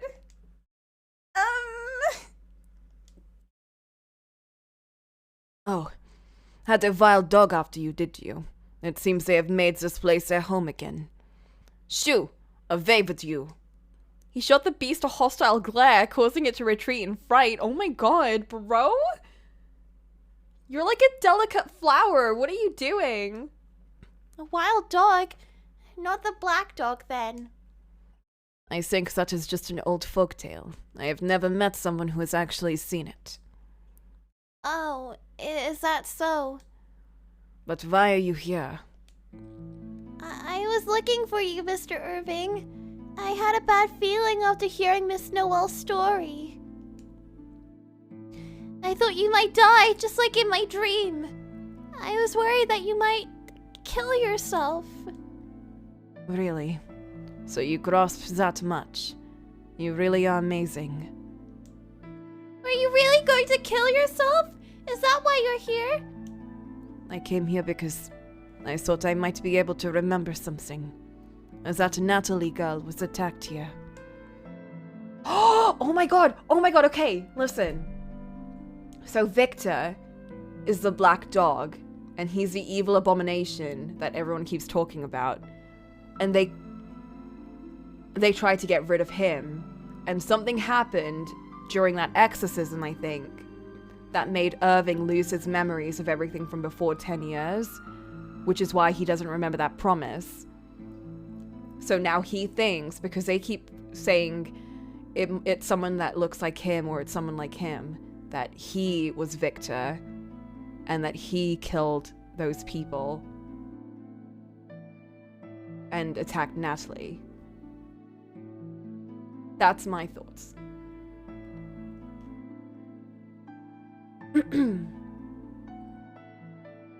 But just remembering is terribly painful. The urge might have killed me. The urge? So that's how fragile Mr. Irving is right now. I'm glad I met him before something terrible happened. But what do you mean by remember? You don't remember what happened 10 years ago? No, I do not have any memory of that time. Seeing the knife did jog my memory about the incident somewhat, but still. 10 years ago, my family said that Victor was the one who did it, so I was confused whether I did it or... Victor, is that... There is a picture with 2 boys in your room, my lord. Is Victor one of those boys? You saw that, did you? Yes, that's right. He was my twin brother. Mr. Irving's voice was almost a whisper. He is dead now, though. Passed away in a car accident with my mother right after the incident with the knife. Is that so? My lord. Do you think your brother was the one who did it? The incident 10 years ago, I mean? I do, yes. Well, I think it was one of us at least. My memory of that time is still quite fuzzy. So many things happened back then that I get more confused the more I remember. Speaking of which, what else happened 10 years ago? Your proposal to Layla. That did happen, but that's not important. There was an exorcism conducted by Miss Mahi and others. They did that because of the incident itself. Because of the incident? Why on earth would an exorcism have taken place? Anyway, if the 2 events are connected, then... Miss Mahi was saying she felt the same thing from the exorcised spirit back then as she did from the culprit's letter this time around. Yes, it was hard to believe when I first heard it. But if it is true, then somehow this incident is connected to the ones that occurred 10 years ago. All the more reason for me to have remembered properly. Oh! Then you should. That might solve the case. Oh! Ewen! A voice suddenly echoed through the air from behind me. I glanced over my shoulder and saw Mr. Ewen standing there. Mr. Ewen, how— What if Ewen— No, that's stupid. That is so stupid. I was about to say, what if Ewen is his twin brother? But, like, no. We've already confirmed that he's not his brother. Mr. Ewen, how long have you been there?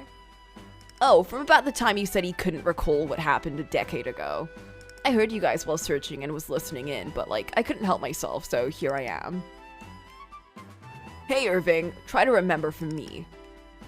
That black dog drivel was used to cover the truth about the case from 10 years ago, right? If you can just jog your memory, I'll be closer to the truth about my dad's death. But Mr. Irving said it hurts to remember what happened.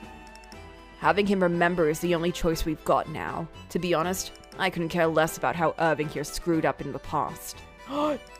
Oh, he's into that. I see. Mr. Irving smiled. It was like he was somewhat relieved at Mr. Ewan's words. That reminds me, I told myself I would find out the truth no matter what before, so there's no time to be hesitant. I have to take the plunge and move forward. Then I want to do everything I can to bring back my memory. Mr. Irving gave it some thought and then spoke again. I am thinking about going back to the manor and asking Mahi some questions. Would you come with me?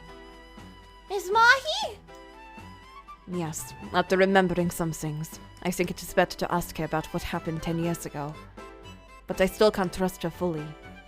Hearing about the past might make me a little upset too. So it certainly would help if you were there with me. I see, sure. I think he was talking about me, but let's all go together as a family. Sure, no problem. Thank you. Then let's go. I love how we're like such a little Scooby crew right now. Someone in the garden. Oh, someone was in the garden when we arrived back in the manor. Miss Noelle. When Miss Noelle noticed us, she was a little surprised. My lord, why did you return? To bring back my memory. I didn't tell you before, but my memory is still somewhat patchy when it comes to the incident 10 years ago. I want to get things straight for your benefit too. I am responsible for all of you. What? Miss Noelle eyed Mr. Irving and then handed him a piece of paper. What is this? This was in that box. When I stole the knife, I brought it with me and left it in my pocket. I see. I didn't even notice it. I wonder if Mr. Oliver put it there. We did think about what this memo means too. Absolutely. Well, let's get to the bottom of this and let's find out everything. Indeed. We nodded at each other with newfound resolve. Oh my god! I'm so excited! Final chapter? Oh my god! Yes! Let's do a tea break. Drain the cringe out. Let it come back at full force. Immediately after returning from the woods, we asked Miss Mahi to come to the basement. Ah, I came here a long time ago. How nostalgic. Ritual was performed in room just ahead. You did it here? Underground? This is where you perform the exorcism? Stepping foot in here for the first time, Mr. Ewen looked around suspiciously. So what is it you wanted to talk about? I want to ask about the exorcism 10 years ago. Some parts of my memory are missing, so can I confirm some things with you? If that is the case, then I couldn't possible refuse. Please ask anything. Can we ask them questions as well? Oh, of course. And first of all, why was the exorcism performed? We did it to expel evil spirit possessing Mr. Victor. Mr. Victor was Mr. Irving's twin brother.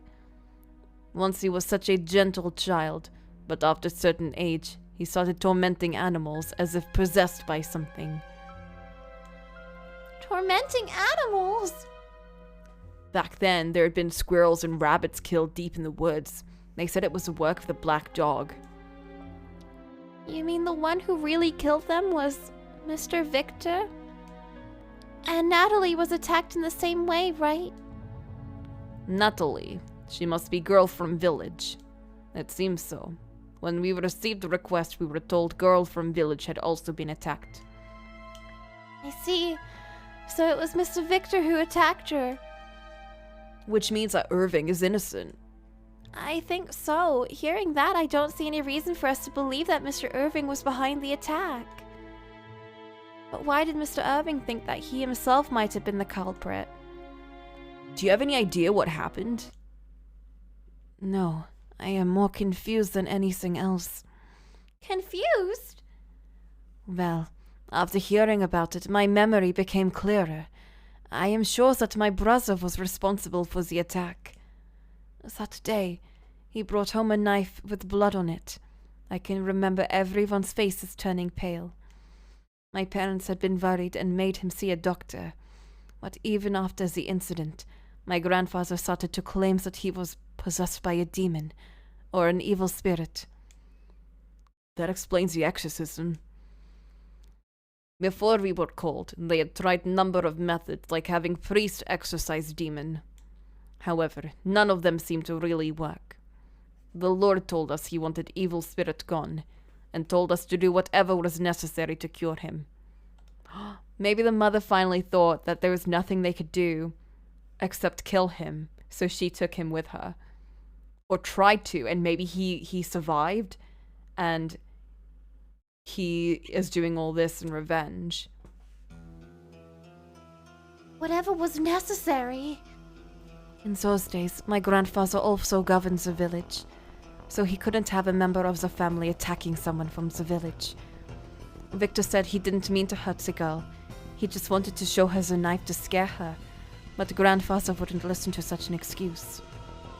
My parents begged him to stop it, but he pressed on with the exorcism. What did you do during the exorcism? First, Mum chanted incantation in Victor's room, but that did not seem to work, so at the Lord's request, our methods gradually became more severe.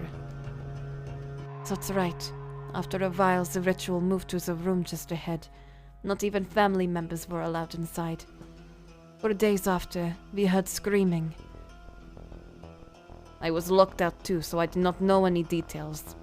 Mother really tried everything she had, but in the end, she was able to drive evil spirit out with fire. So in short, they locked up and tortured a child for a number of days? A 10-year-old child? Sure, what he did was bad, but even so... So that's why Mr. Irving's parents tried to stop it. Mother had never told me any details about what happened. This is the only case she never talked about. And recently she has been moaning in sleep, saying the name of evil spirit they exorcised. What does that mean? Do you think she's being possessed? Could it be some sort of psychic phenomenon? Or is it because she's traumatized by what happened? It could be. In any case, if this is causing agony, I want to find out what happened.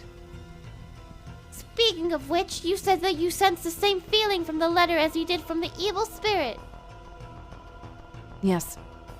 They feel like they have same spiritual energy. Spiritual energy?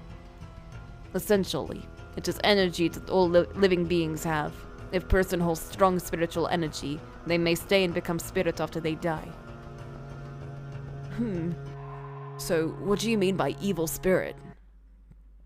That is what the mum called feelings she had when she met Mr. Victor 10 years ago. The feeling she had when she met Mr. Victor?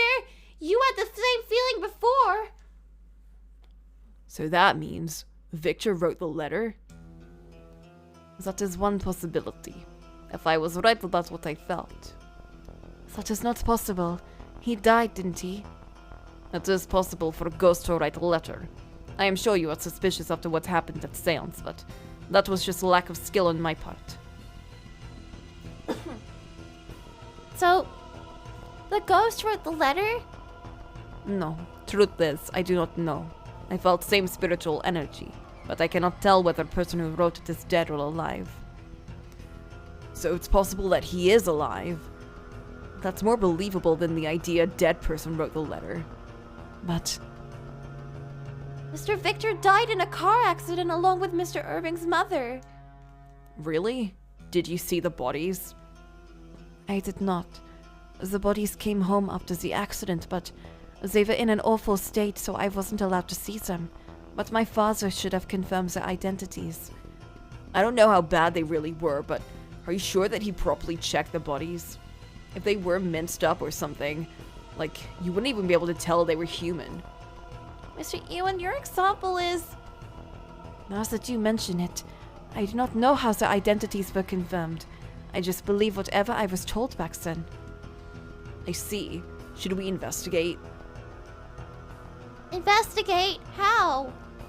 Well, we could ask people at the church where the bodies were buried, or check old newspapers. Maybe there's an article about the car accident. I see. I don't know how much of the medium story we can believe, but let's trust her for now. I would also like to find out what happened. Let us work together. The Scooby Gang's increasing! Sure. Anyway, was there more to your story? No, I told you everything I know. Okay, then I'm gonna go investigate right away. It's late, so we don't have much time either. With that, Mr. Ewan left the basement. But why? Mr. Irving was standing restlessly. He had just been told that his deceased brother may be the culprit, so it was only natural. What should I do? Comfort him. While I was wondering what I should say, Miss Mahi stepped forward to face Mr. Irving. If you do not mind, I might look through adjacent room. The room next door. Ritual took place in neighboring room, so there may be traces of Mr. Victor's spiritual energy. I wish to confirm whether I was wrong about energy I sense from letter. I see. I do not mind, but... Mr. Irving looked around the room, troubled. I do not know how to get to the next room. I am sure that we can get to next room from here. Looking around, I couldn't see any door other than the one on the ground floor. The entrance to the room next door is hidden. When I came here before, a family member opened door. I do not know how to open it. Miss Mahi doesn't know either, so to get to the next room... Make a hole in the wall! Should we make a hole in the wall? A hole in the wall? No, we should search the room before we try that. Oh yeah, let's try that first. Off to a good start. There must be a hidden door here. I need to find it. A variety of books are packed together tightly. The bookshelf is labeled and seems to be well managed. But you know, if that doesn't work out, then we can always try my idea. The top shelf is labeled A on the right and B on the left. The middle shelf is labeled C on the right and D on the left. The bottom is labeled E on the right and F on the left. So we have A, B, C, D, E, F. I was focused on the box, so I didn't really look inside. I took another look on the lower half of the bookshelf. 6 pence? Oh, Mr. Irving, there's a 6-pence coin. Oh, you should have kept that. Really? You can keep it if you like. Oh, thank you. What a lucky find. Maybe I can buy some sweets with this. I didn't find anything other than the coin there.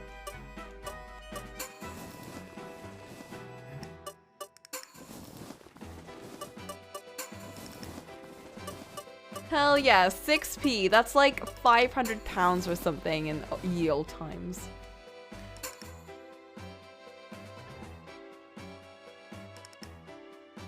Is there anything else?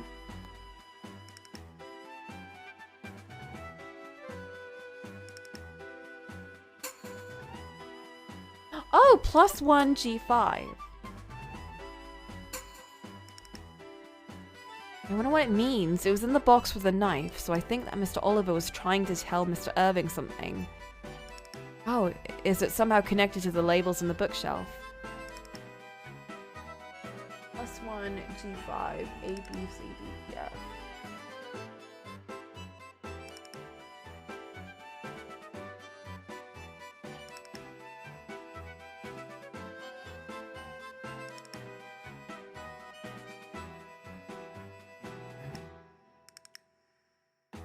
There are no same numbers. Labels on the bookshelf have A to F. The memo has letter G. If this isn't some sort of coincidence, the memo may be a hint about the bookshelf.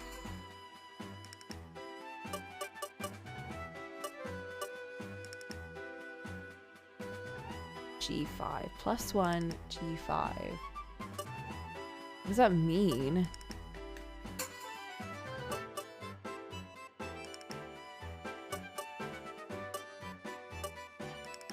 Very hard.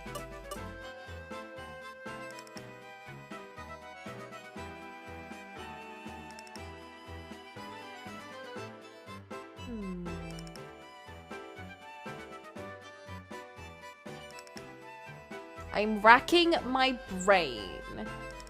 What does this have to do with a bookshelf?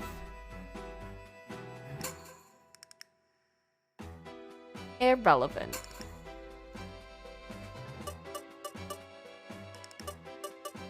F?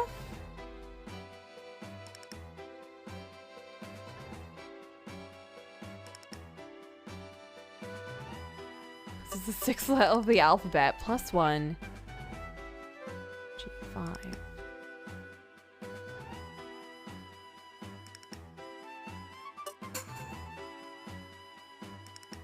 Maybe it means that when F is moved up 1, it becomes G. What the 5 in the memo could mean. A book marked volume 5. I took out the book. Oh! There's a screw! Why was there a screw here? Use your coin! Okay, that got it, huh? Bro! I'm kind of a big brain genius, so... Just then, the bookshelf slid sideways. Oh, a door! That's where it was.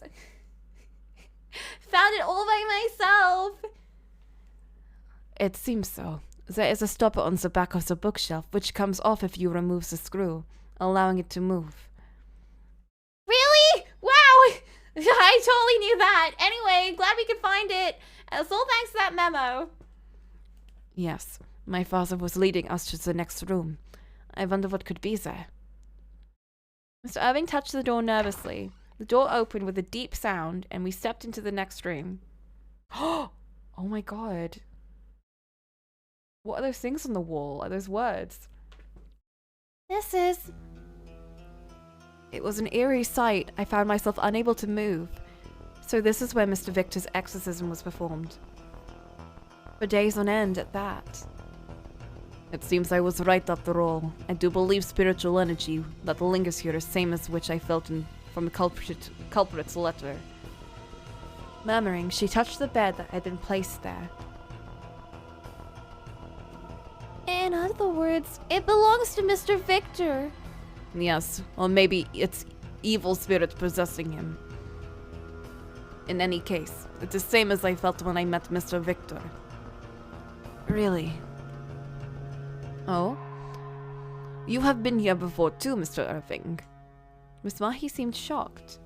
How did you know that? I felt your energy. Have you ever had deep feelings of fear down here? I think they remain as energy too. You can tell that much.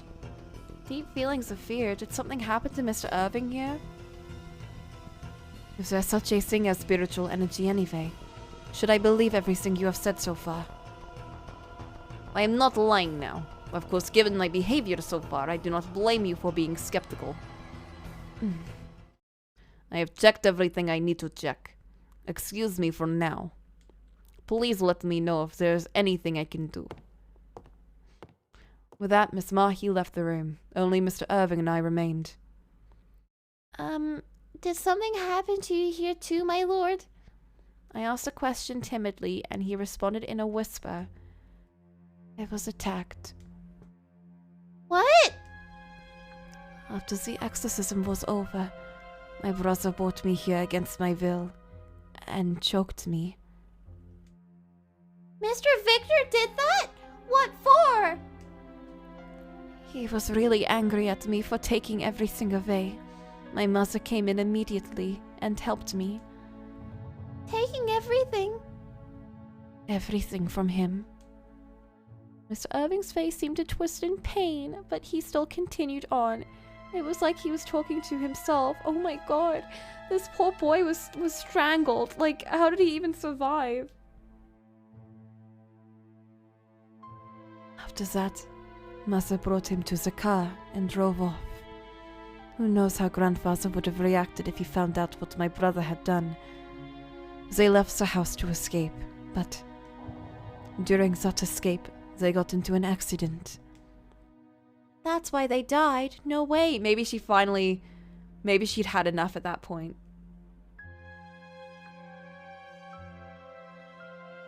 Maybe it was the sheer pain of remembering, but Mr. Irving was biting his lip tightly. Shall we go back up? You can take a rest in your room. No, it is okay. I have come this far.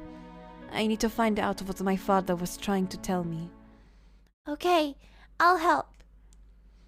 There are still some things that worry me about all this, but for now, I'd better start examining the room. Oh my god. This poor Wat. We can examine him too. There are many candles, but what are they for? They were probably used in the exorcism, but still, they look creepy. This is what you put incense in, right? Is there something inside? Oh, it won't open. I tried to remove the lid, but I could only open a small gap. Nothing of use, I guess. Wonder if Mr. Victor was lying here at the time of the exorcism. There are many bloody marks on the wall. Maybe they're Mr. Victor's. If so, then the exorcism must have been quite gruesome. Let us check this room. Let me know if you see anything interesting.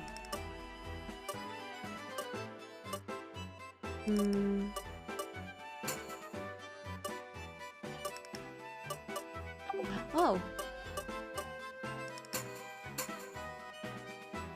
This coin could be used to open the burner lid. Hit it. Maybe I can break the burner. I slammed the coin into the incense burner. Oh, my hands hurt. The burner doesn't even have a scratch. I guess I got a bit ahead of myself. I inserted the coin into the small gap between the lid and the container, and then pulled on the lid. Oh, it came off!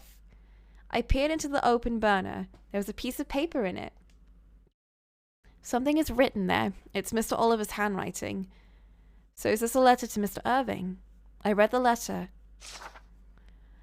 By the time you discover this, I assume you are living your life as Irving. Oh my god. I knew this would only confuse a young boy like you, so I kept it to myself, but I have always wanted to apologize to you for robbing you of everything, you so free of sin, and heaping a whole lot of other things on you. I am ashamed that I could not stop my father at the time. I lost my wife and son as a result. However, now that it has come to this, I do hope that you will lead a splendid life as the head of the family. I pray with all my heart that the road leads you to happiness. P.S. In order for you to live as you, facing the past will be inevitable. To that end, I left you hints on the places and things that are related to your past. I believe you were able to find your way here because you have accepted everything that happened in the past. The letter ends here. Living as Irving? I don't understand. Robbing him of everything? Heaping other things on him? What's that supposed to mean? Is Irving the one who died? Did they put, like, Irving in Victor or something? What happened? Mr. Irving, I found this letter. I handed him the piece of paper I'd found. This is... Mr. Irving's hands began to tremble as he read. Father. Forgive me, my lord, but I actually read what it said. What does it mean? The letter mentions living as Irving. I shouldn't have asked about it. No, I want you to listen. I do not want to hide anymore. Mr. Irving looked at me straight in the eye and then spoke. I am Victor. You're what? I am Victor. At least I was originally. Irving was my older brother. You're Mr. Victor, my lord? I'm sorry, but what do you mean by that? That incident, my brother attacking a girl in the village, it led us to switching our identities, as ordered by my grandfather as the head of the family. But why did you need to do that? Because the eldest son is the successor. That is how it is. Grandfather wanted me to assume that role. He thought he had no choice but to make me the eldest. Make me Irving. My brother, after all, had caused too much trouble. He was deemed unfit to become the head of the family. That's why they switched? The news was so shocking. I was barely able to digest it. I'll have to ask for more details. Oh my god. So they performed the exorcism on Mr. Victor, but that was actually the son born as Irving, your older brother, yes? Yes. When communicating with people outside the family about my brother's problems, we tried not to call him Irving. We couldn't tarnish the name of the eldest son of the family. So they chose to refer to him as Victor instead? Yes. Before the identity was even decided. If we hadn't switched, then I myself would still be treated as the problem child. I actually am Victor after all. So when they said that Victor used to be such a sweet, gentle child, they were talking about Irving. But Victor could have just been like, the actual Victor could have been like the worst. Or the actual Irving could have been the worst. Even before that. Terrible! Heaping the blame on you, the younger brother, attaching your name to things that you didn't even do. That is how much we valued heritage. The head of the family must be trusted by everyone. So they tried to pretend that everything was fine? That's wrong. Yes, I feel that same way now. It made me confused. I could only remember what happened 10 years ago in parts. So I thought my brother's actions were actually my own. Oh, Irving! Victor? In the picture, you two seem to be on good terms. In fact, I think we were on good terms. My brother was strong and cheerful, whereas I was more quiet. Because of that, he would often protect me. But then, from a certain point in time, the anger within him started to grow. That's why he caused problems. Was it really the work of an evil spirit inside? Honestly, I am skeptical. My brother was raised strictly as the head to our family. Maybe the fault lies there somewhere. It was only when he acted out against all the scolding and pressure around him, gradually isolating himself from the family, that he started to cause problems. Your brother was angry at you for taking everything away. Is that because you switched identities? Yes, because of what grandfather ordered after the exorcism. It's not Mr. Irving's fault. Maybe his brother couldn't help but blame someone, but still. So not only did Mr. Keith assume your father's identity, but you and your brother assumed each other's. It certainly is a weird story, but Keith was the only servant who knew about our switch. Maybe that is why he decided to take on a new identity himself. He may have deemed it indeed possible. I see. By the way, a lot of other servants besides Mr. Keith were fired at the time. Was that to prevent your identity switch from being noticed? It seems that way. It is terrible, I know. An idea? You seem to have an idea as to why your father wants you dead. Is it because you switched identities? Yes. When it was decided that I would become heir, my father disagreed. Deep down, I thought it was because I wasn't suitable as a successor. And since my memory was all jumbled up itself, You thought your brother's actions were actually your own? Yes. Words like abominable demons were thrown around in reference to him, but somehow I thought they were about me. Oh, baby! He's got trauma. Because the name Victor had been used, the switching of identities is what caused everything. Mr. Irving, are you okay now? Have you properly regained your memories, amnesias? Yes. Thanks to you. Feelings, memories. They are okay now. I do not think I will be confused anymore. I see. I'm glad. I breathed a sigh of relief, and Mr. Irving smiled. I was worried until now, but I am glad I talked to you. I was mainly able to get things sorted out in my head, because you were here to listen. Really? I'm happy to have helped. Yes. Thank you so much. Oh my god. As Irving glanced at the letter we found, eyes narrowed. I do hope you will lead a splendid life as the head of the family. I hope I can live up to Father's expectations. I myself wanted to live that way. I really do. Lead a splendid life. Yes, Mr. Irving will continue to do just that. Therefore, I must protect Mr. Irving. I have to catch the culprit no matter what. My resolve was the greatest it had ever been. Yeah! I'm tired. After that, I accompanied Mr. Irving to his room and finally had some time to settle down. Today was tough. I went to the woods and then the basement. I got trapped in a room, managed to escape, searched upon for a stolen knife. Counting off the day's events almost made my head spin. Actually, I'm kind of thirsty. I might go grab some water. Me too. I'm gonna get a biscuit.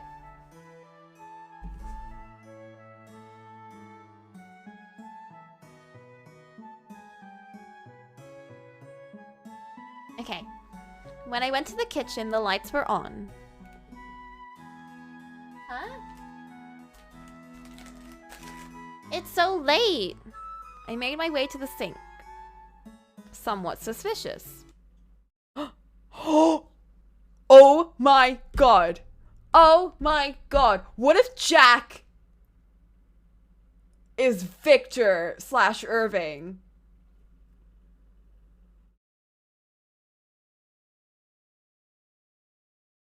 Look at his eyes. Like when he's not wearing his chef's hat. Look at him. He's got white hair. He's got like bluish eyes. Bro. Oh my god. Oh my god. Oh my god. Oh my god. I never suspected him. I literally never suspected him. He's like the last person. He's the last person I thought about.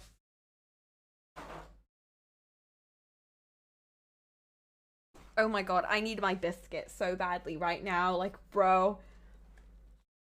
I need some energy. Huh? Oh, Ellie, what's up? Oh, Mr. Jack, huh? Having suddenly appeared, I couldn't help but stare at him. What's that look on your face? It's because I'm not wearing my hat. Oh my god. Oh my god, oh my god, oh my god. I don't blame you. I'm always wearing it, I guess. The hatless Mr. Jack stroked his silver hair lightly. Yes, I was a little surprised. I didn't know Mr. Jack had silver hair. The hat he always wears makes it impossible to notice. Now that I think about it, he has green eyes too. In many ways, he looks kind of like Mr. Irving.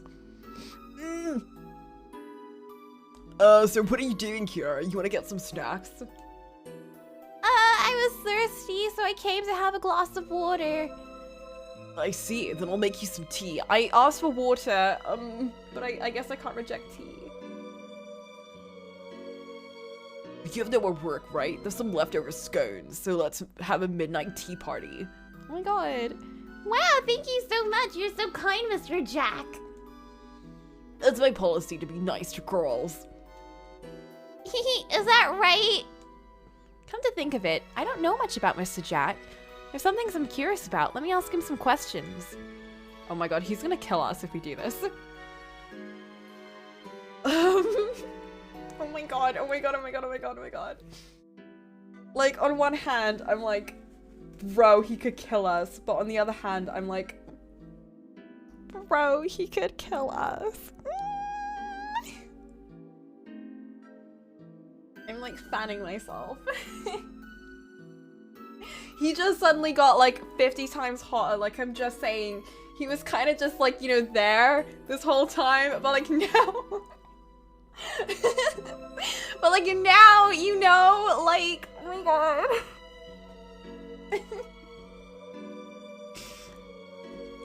Oh my god. About Mr. Irving. I'm sorry for being so cringe, but like, you know.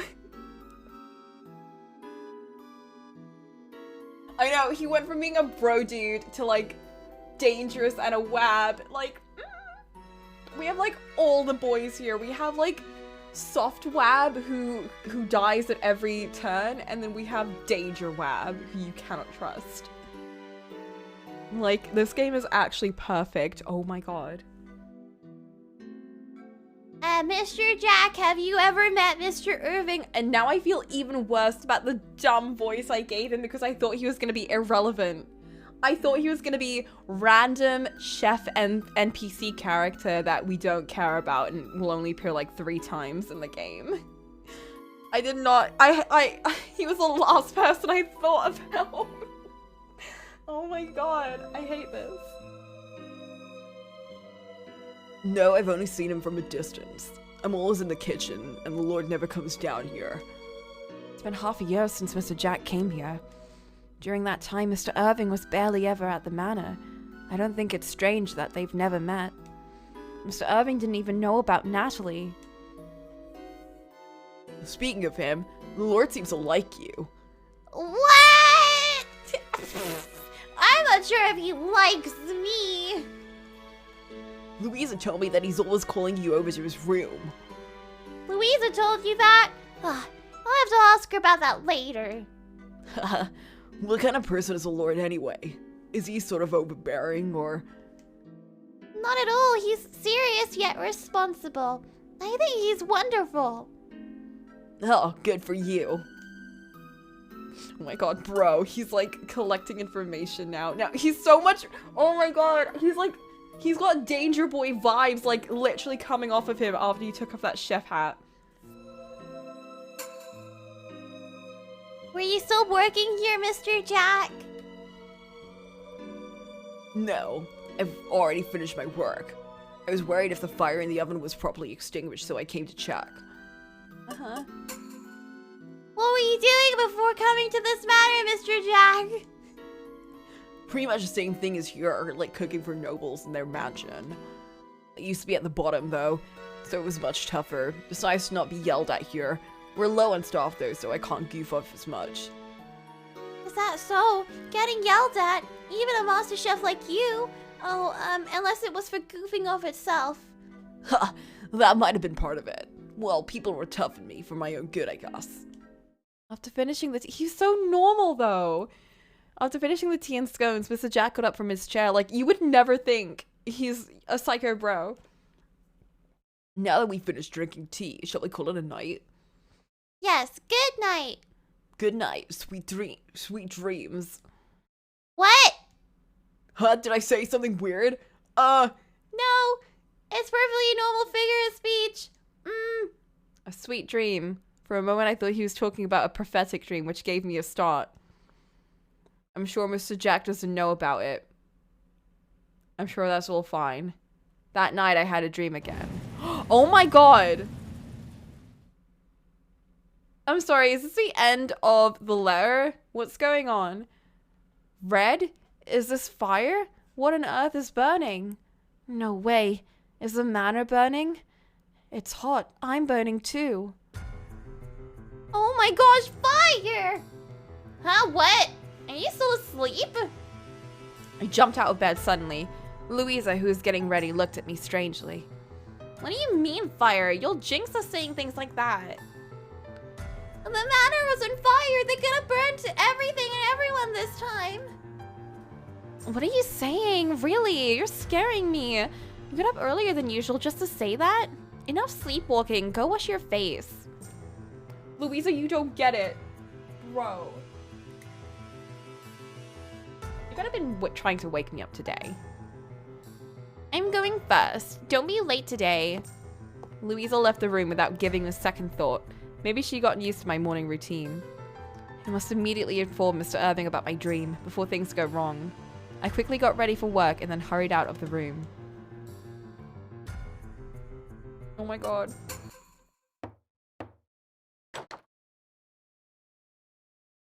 Excuse me, Mr. Irving, there's something I need to tell you. Me? Sorry, but can you wait a little? Yes, uh-oh. Uh-oh! It was then that I noticed Mr. Maurice and Mr. Ewen. You came too, Ellie, just in time. I learned a lot about the accidental death 10 years ago, so you should listen too. Accidental death? As in Mr. Irving's mother? Yes, please let me hear. What did you find out? About the details of the accident. It was a car accident, but the cause of death was drowning. The car apparently crashed into the sea. She 100% drove it into the sea. Like, that is prime mother who is trying to kill herself and her child move. Drowning? Victor was thrown from the car into the sea. Took a few days for his body to be recovered.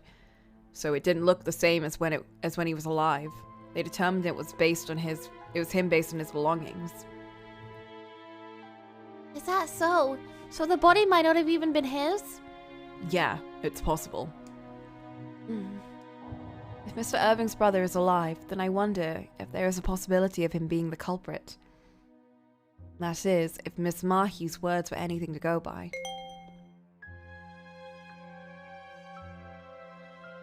I am just impressed that you found out about it 10 years ago. Was it written in the newspapers? I actually checked the old newspapers here, yeah. But in so doing, I came across a memo my father wrote. Written by Keys? It's listed the detective in charge of the investigation. I use that to contact the police and find out more details. I see. So Keith was investigating the accident too. Maybe it has something to do with his research into the black dog. Speaking of Keith, Maurice, you found out something too, right? Yes. Maurice, who had been silent until then, stepped forward. I heard a note last night say that she saw Keith in the attic on the night before his death. In the attic? There's nothing there but servant rooms. What was he doing there? Apparently, he went into someone's rooms in the dark in the corridor, so she couldn't tell which room he went in. Maybe he was murdered in whichever room he went into. Could that be a possibility? Maybe he was fed poison or something similar there. Yeah, and then carried to his room and made out to look like he died of natural causes, for example. Not entirely out of the question, I'd say. It'd mean the murderer was a servant, though. Yeah. Alright then, why don't we try questioning each servant? About the current case too, of course. Yes, we won't get anywhere at this rate. That sounds like a plan. Well then. Oh, please wait. We don't have time for that now. Ellie, did something happen?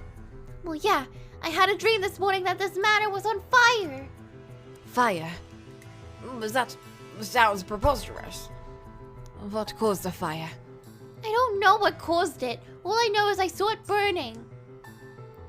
Really? Alright, let's check the manor right away. Whoever it was may have already planted the seeds. For now, we need to prevent the fire first. My lord, it was just a dream, was it not? I will explain later. Postpone all your plans today, including meals. I want you and all the servants to check the manor. Then let the guests know that there is a danger of fire. Including meals, which means Jack is gonna be like running around the manor, doing whatever. Understood, right away. Mr. Maurice bowed and left the room in a hurry. I'll check too. You had a prophetic dream, didn't you, Ellie? Yeah, I think so. I will be joining you as well. Let's all protect this manor. Together. Together. Mr. Ewan and I nodded firmly in agreement. I'll start by checking through the entire manor. There might be something. Oh my god, we're really ramping up. Let's go back to our room. Okay, blue room. Excuse me, Miss Mahi, you may know already. Yes, I heard. There is danger of fire. Yes, have you noticed anything? No, nothing for now. I've been looking around the room, but I have not found anything that could cause fire. Then it should be okay here. I bowed and left Miss Mahi's room. Okay. Green room. No one there. White room. Layla better not just be sleeping in there. There's no one here? The room was deathly quiet. A tuft of golden hair was visible from under the sheets. Miss Layla must be sleeping. How about Miss Grace? Oh, do you need something? At that time, Mrs. Grace entered through the door. Mrs. Grace, as you may know, we may be looking at a fire here at... Oh, yeah. I heard. Is there any truth to that possibility? And then again, I suppose this whole place is indeed just one strange occurrence after another, so... I'll take a look around later, after Layla wakes up. Bro! There might be a fire! Look now! No, if you could perhaps check the room now. If something happens before, later would just be too late. All right. With that, Mrs. Grace moved away from the bed and quietly began to look around the room. Can I help you? No. If both of us start to look, it'll be too noisy. Layla may wake up. You can't just keep us sleeping forever! She needs to wake up and deal with the situation. Understood. Please let me know if you need anything. I bowed and left. I'm so worried that she might just be dead. Like...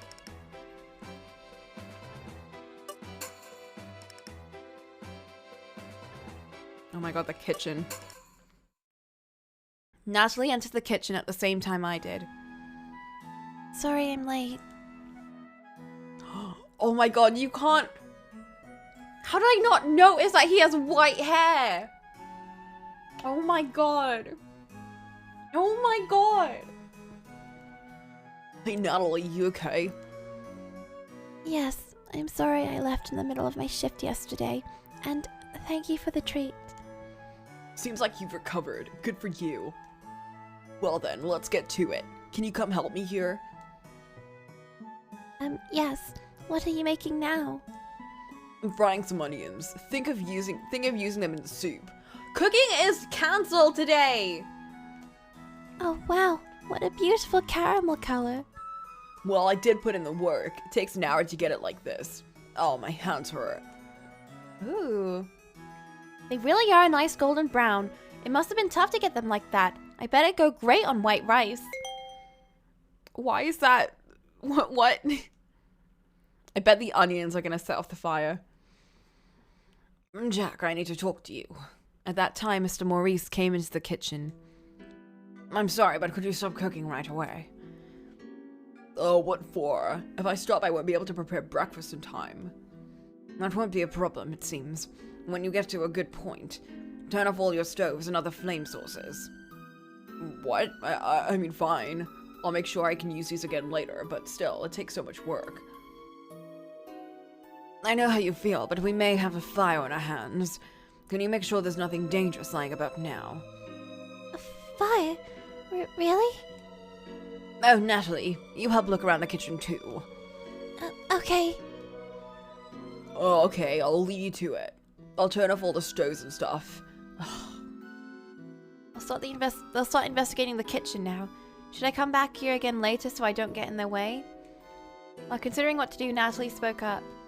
What the? We're missing an oil pot. Oil pot? Was there actually oil in it? Oh, Ellie. Yeah. There's always two here, but the one filled with oil is missing. There was only one pot when Natalie was pointing. It's gone. Maybe it was stolen. Do you think so? But what would you do with a stolen oil pot? Start a fire! The oil could be used to start a fire. I have a bad feeling about this. Bro. I asked Natalie to report to Mr. Maurice and then left the kitchen.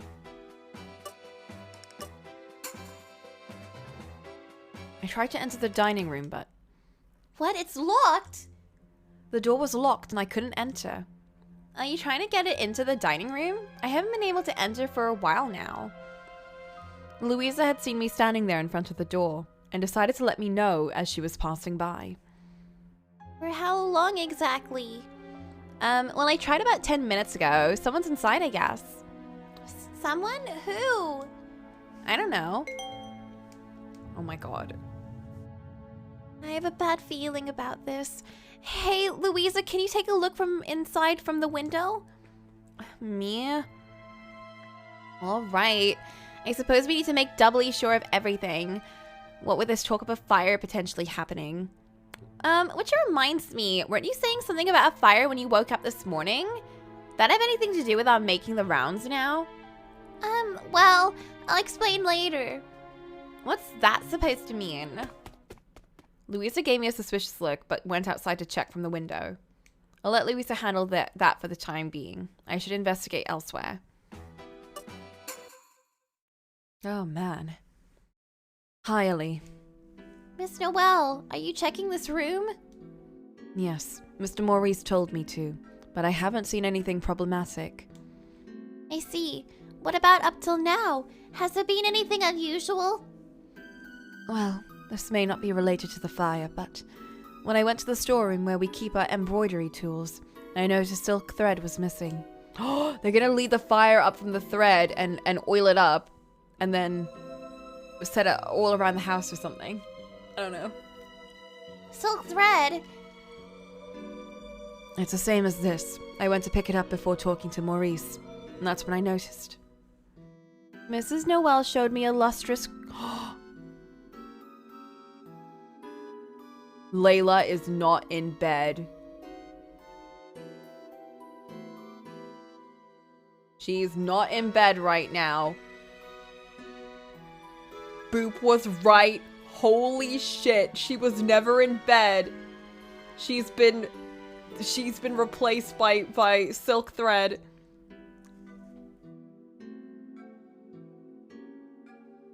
Two bundles were gone. They were there yesterday, though. Really? Maybe they were stolen. Ellie, did you glance at me just now? It's not me this time. No, ma'am, I didn't. There's no way you would steal something like that. That's okay. Once a thief, you're a suspect for life. She doesn't need to be so hard on herself. I mean, yeah, like, what she did was pretty major, and she did try and, like, kill, you know, Irving and whatever, but... Anyway, I wonder why the silk is gone. Was it really stolen? It's rather expensive. I'll try looking for the thread once the manor's secure. Yes, please. I'll see if there's anything dangerous lying around too.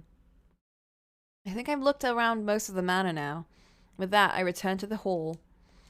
Still haven't been able to check the dining room, though. There really is something fishy about that, not being able to get inside. Oh, Ellie, I tried to look into the dining room from the window. There was some cloth in the way, so I couldn't really see. Cloth covering the window? That does it. I need to get in no matter what. Louisa, can you get the dining room key from Mr. Maurice? Why am I running errands for you like this? Ridiculous. Utterly ridiculous. Though clearly unhappy, Louisa went to look for Mr. Maurice. But why is the dining room locked? What? I casually turned the knob and the door opened just fine. Louisa, come back! There's no one in the dining room. I'm sure that someone was just here. Maybe they left when we weren't looking. I should have been watching the dining room, but I had to look in other places. The person who was just here had been in the dining room for a long time. Were they doing something here? Let's examine the room.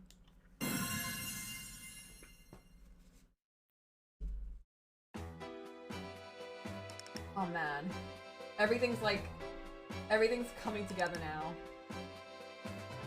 I am so excited for Jack's heel turn. Like, he is definitely Victor.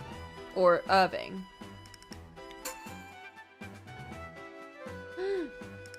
Oil! Oh my god! This is paper and cloth soaked in oil. What is this? Maybe someone did this while the dining room was closed. And this oil is... It's from the oil pot that went missing from the kitchen. Is the culprit going to start a fire with this? But how? To start a fire, this would need to be set alight. Can't see the top well, but from what I can see, there doesn't seem to be anything strange. The cuckoo comes out of the clock every hour. When the minute hand reaches 0, it's about 8, so it should come out soon. I bet when it comes out, it's gonna like light a fire or something. It's right over where the oil is. Oh! There was a lit candle where the cuckoo would have been. Why is this? Was this also done when the dining room was closed? Right, there's oil-soaked paper and cloth on the floor. The clock is designed to have the cuckoo clock come out every hour, so they plan to use that to make the lit candle fly out. The candle's unsteady, so it would fall. If that happened, the flame would start a fire. It's almost 8 o'clock. I looked at the clock face and suddenly realized. When the minute hand reaches 0, the candle's gonna fly out. I have to take it out before that happens. It's hot! I hurried to remove the candle from the cuckoo clock. I accidentally touched the flame. As soon as I did, I lost my balance. Oh no!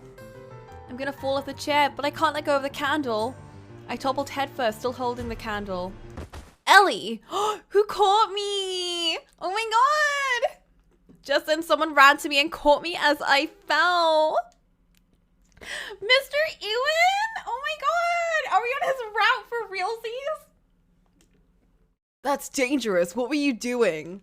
Oh my god, his tone was rough, but Mr. Ewan gently lowered my body to the floor. Thank you so much.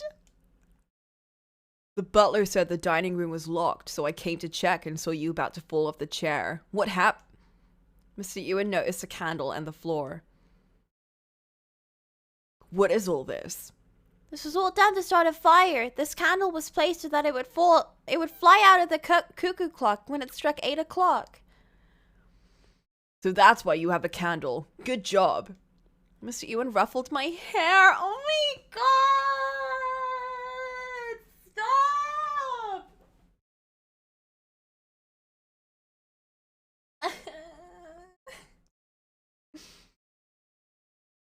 You'll mess up my hair if you do that. Letting him do as he pleased, I looked away and noticed that Mr. Maurice and some others were at the entrance. I can't believe it. There really was almost a fire. One that could have done something like this. Everyone come here. Someone's trying to set a fire to the dining room. And also, like, there's some hot gossip over here. Louisa called out through the manor in a loud voice. One by one, everyone gathered together. I am thriving right now, bro. Like, this is what I'm always picturing whenever I'm playing a game.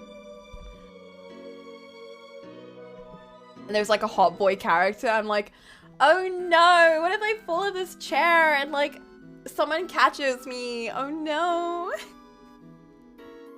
But in this game, they're actually doing it. Like, oh. Incredible. Absolutely incredible. When was this all set up? How terrifying. You're not kidding. Were they trying to kill us all? I'm scared. Who would do such a thing? I looked around at the gathering and noticed something. Where's Mr. Jack? Is he still in the kitchen while all of this is going on? Oh, yeah, really. We left the kitchen together. Were you with him this whole time? Yes, I was. That's a bit suspicious.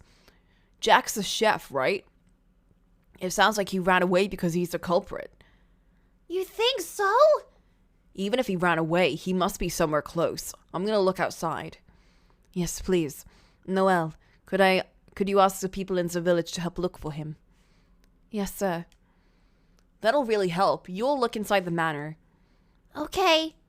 I don't know if he actually ran away, but let's look for Mr. Jack. Oh my god, no!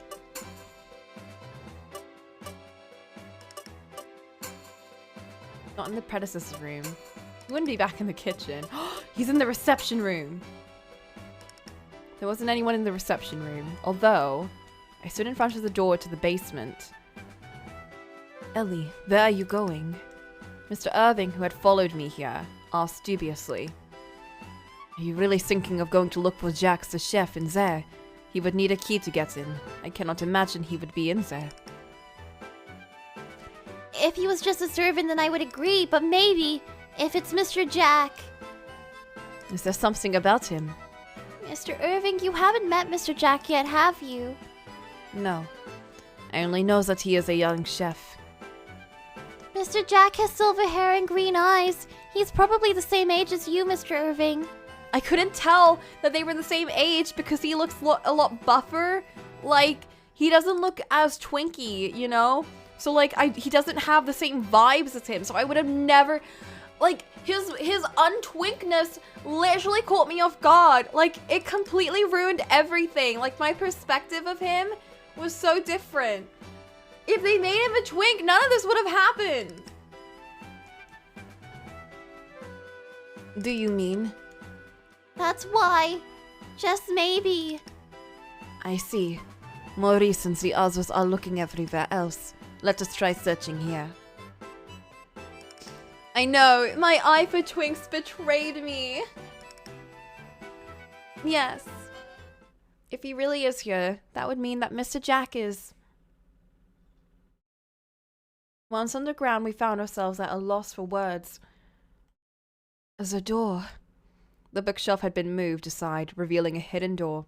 I'm sure I put it back when I left it here last night.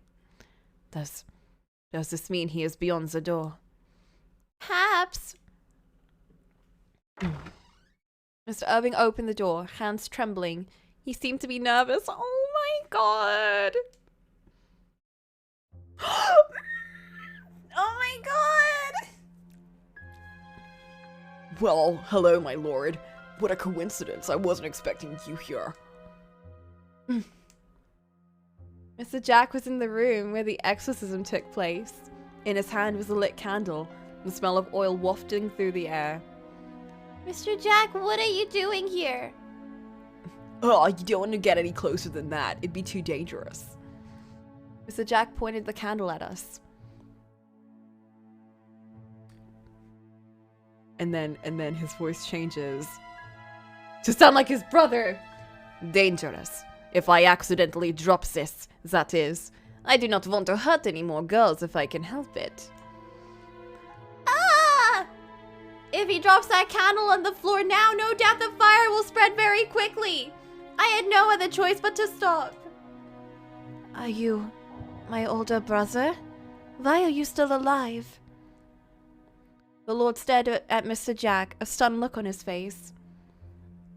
That's what you are worried about, my lord. Given the situation, why not worry about your life first? I thought you were dead until now. I thought I would never be able to see you again. You're disappointing me. By the looks of things, you haven't changed that much. You were way more impressive when seen from afar. Oh my god, he's so mean! Mr. Jack's voice lacked its usual charm. It had become cold, lifeless, so much less bro-y. Is this who he really is? He's always been so bright and cheerful. Was that all just an act? Oh my god. Well, let's talk if you want to know so much. Why don't we start from Mother's attempted double suicide? I knew it! It's always when they drive into the ocean. It's always going to be a double suicide. Double suicide? You mean when her car crashed into the sea? But that was an accident. It seems that Mother was very disappointed in me. She tried to kill us both so I wouldn't mess up anymore. It can't be. Unbelievable. So that's how backed up against the wall she was. Enough to do something like that. They found a dead body that wasn't yours, right? That's right. I escaped from the car alone, and then made my way to a port. There I came across a boat of human traffickers. Oh, okay. I agreed to work for them if they prepared a dead body for me in exchange. Luckily, one sailor had died during their trip, so I passed his corpse off as my own. Working for human traffickers? You mean like a slave? Why did you do that? Couldn't you have just come home? Well, no, obviously. Otherwise, why would I even stoop so low? If Grandfather found out I was alive, he would bring me back. Who knows what he would end up doing with me then? With him regarding me as the devil, and Mother gone, I knew there would be no way I could go on living here. Being a slave for the rest of my life would be much better. But now with Grandfather gone, I was able to come back. Was able to come back by changing your name and working here as a servant. And having already plotted to commit this crime, right? You're right again, Ellie. Good job foiling my plans one after the other. So you're the mastermind behind all this? I guess so. Now that it has come to this, what else can I do but admit it? Mr. Jack, can we go over everything that's happened one at a time? Sure. I want to know how much you know, so ask me anything. Not sure if I will answer, though. Oh, still, it's now or never. About those letters. Was it you who gave Mr. William an Mr. William et al. What are you doing, Ellie? Are you doing a research paper? Was it you who gave Mr. William et al. Those instructions, claiming yourself to be Mr. Oliver? Yes, it was. I studied penmanship under Keith, so it wasn't hard to write like him. I see. So you were studying penmanship. Well, we do know she likes reading books, so she probably got that from, like, the shit that she's reading, and she doesn't know that that's not normal human speech. Mr. Jack could have indeed added to the will a few weeks ago. Seems fair to assume he was behind all the forgeries. Okay, about the intrusion. How did you enter this room? I have the key. I stole it when I was a kid and hid it in the manor, thinking it may be useful someday. That's how. Then the predecessor's room key too. Yes, I have it. I used that to take the rifle and the knife from his room. Mr. Keith came up to the attic the day before his death. Was it perhaps your room he was visiting, Mr. Jack? I am surprised you know about that. Someone must have seen him, huh? Yes. Why did Mr. Keith visit your room? Apparently, Keith saw my face and realized who I was. That is why he visited. I also learned at such times that he was impersonating Father. I mean, I already assumed someone was. So you killed Keith because he found out who you are? Yes. At that time, I was already thinking about this plan. I couldn't let anyone get in the way. Actually, I was waiting for him to die naturally. I heard it wouldn't be much longer for him. Oh my god. So about your objective, what do you want to achieve by killing Mr. Irving? Surely you're not trying to become head of the family.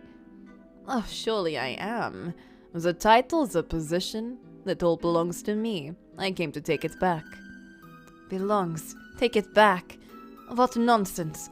Do you even know what being the head entails?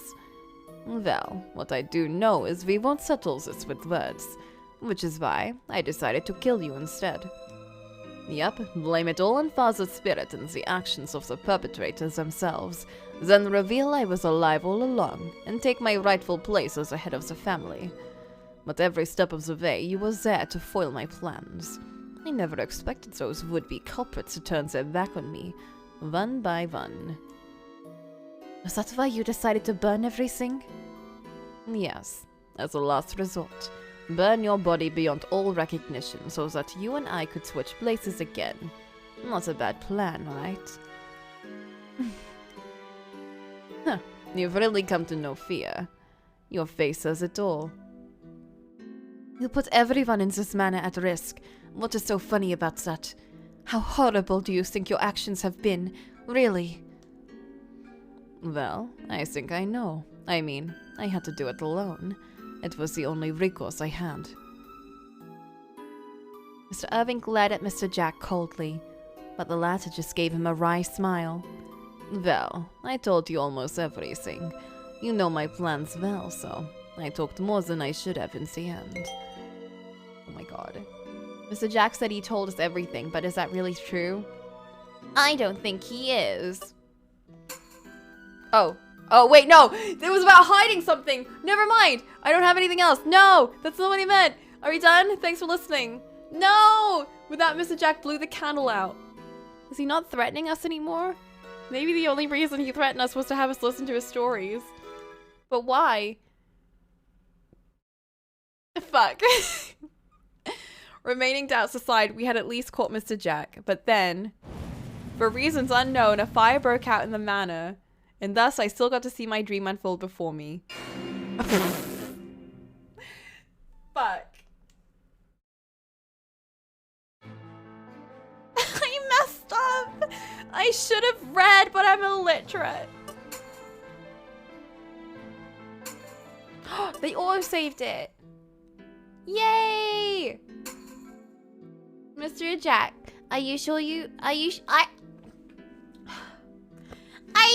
told us everything? You know why? Listen. I am so normal right now. Are you doubting me, Ellie? Yes! Aren't you hiding something?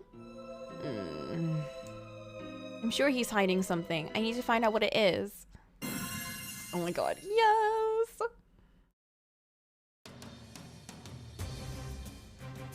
What am I hiding?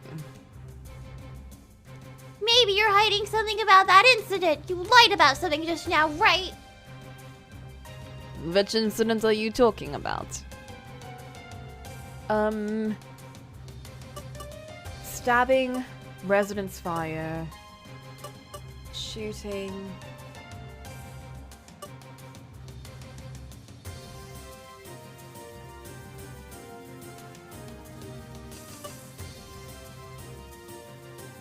Wait, what did he say?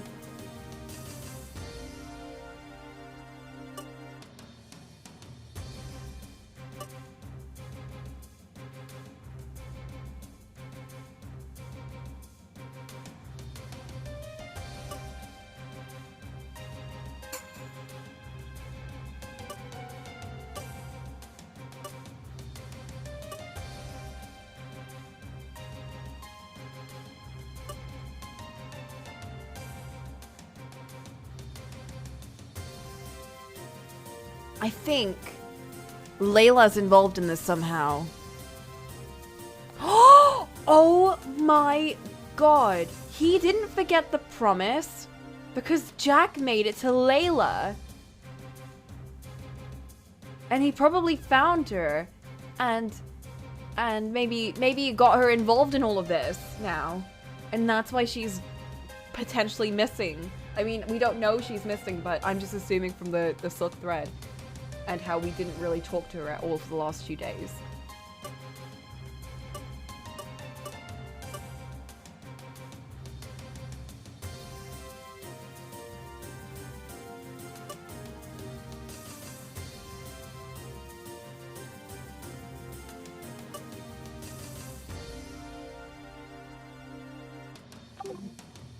The poisoning was definitely done by Jack. The shooting was... He must have lied about the shooting then. He might have gotten Ewen involved by sending him a note, but we don't know that Layla got a note. So maybe it's a shooting that he lied about. You lied about the attempted shooting during the hunt, didn't you? Wait, that's not the shooting, that's the stabbing. Oh, never mind. It was a stabbing. I don't know why I got that mixed up. Never mind, it wasn't the stabbing. Fire? Oh, I had to do it alone. He didn't do it alone. I am an idiot. The fire you told us about. You said I had to do it alone, but is that really the case? You're doubting me based on what evidence? There's two pieces of evidence that prove you couldn't have tried to set the fire alone. The first one is...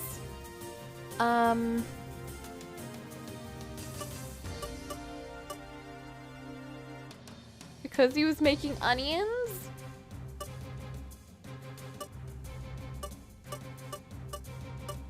That you couldn't have done it alone.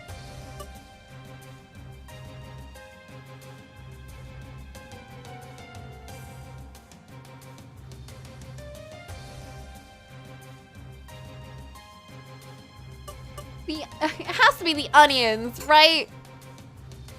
And the other one is...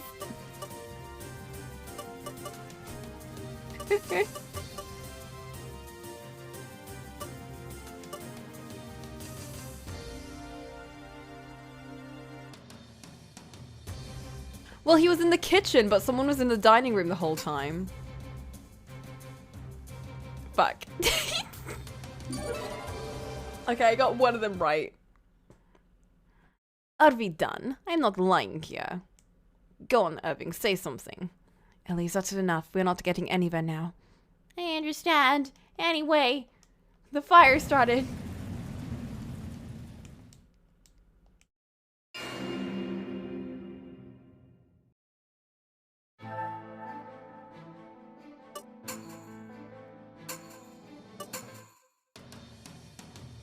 Oh, what? Oh, we're on the same choice. Oh. That's nice of them.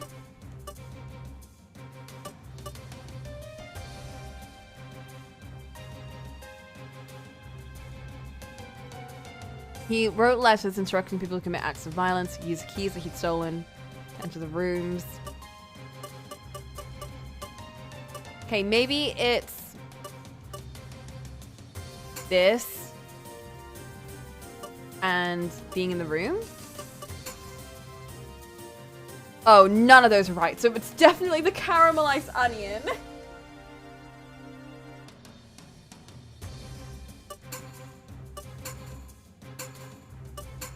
Why is it the onions? I don't know.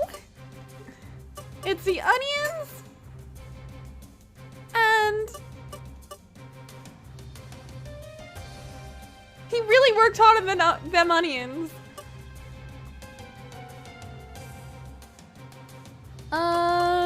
And then what? What else did he do? Could it be setting up the cuckoo clock? Or maybe the candles set in the cuckoo clock. Maybe that's more specific. Never mind. Okay, it's definitely the onions though.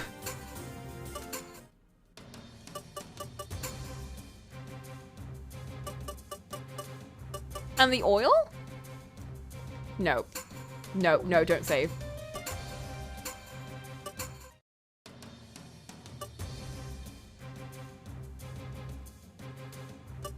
The onions and the clock? Yes. Mm-hmm. There was a burning candle in the cuckoo clock. Someone knew it would pop out on the hour, every hour. That means the candle itself was set within the lost hour. However, you were cooking for that entire hour. There's no way you would have left your workstation. You would never leave those caramelized onions to burn. Natalie also mentioned that you and her were together right up until the whole commotion about the fire began. You wouldn't have had time to set the candle yourself. And so you doubted me when I said I had to do it alone, huh? Yes, you couldn't possibly have acted alone, which means you must have an accomplice. The accomplice is... Layla. I believe the accomplice is Miss Layla. She is the only one besides you who didn't come down when the commotion with the fire was taking place. Miss Layla is your former fiancée, right? It was actually you who promised to marry her, right? And? As that's the only reason you are doubting Layla. I have the proof she's your accomplice too, and that's... the silk thread.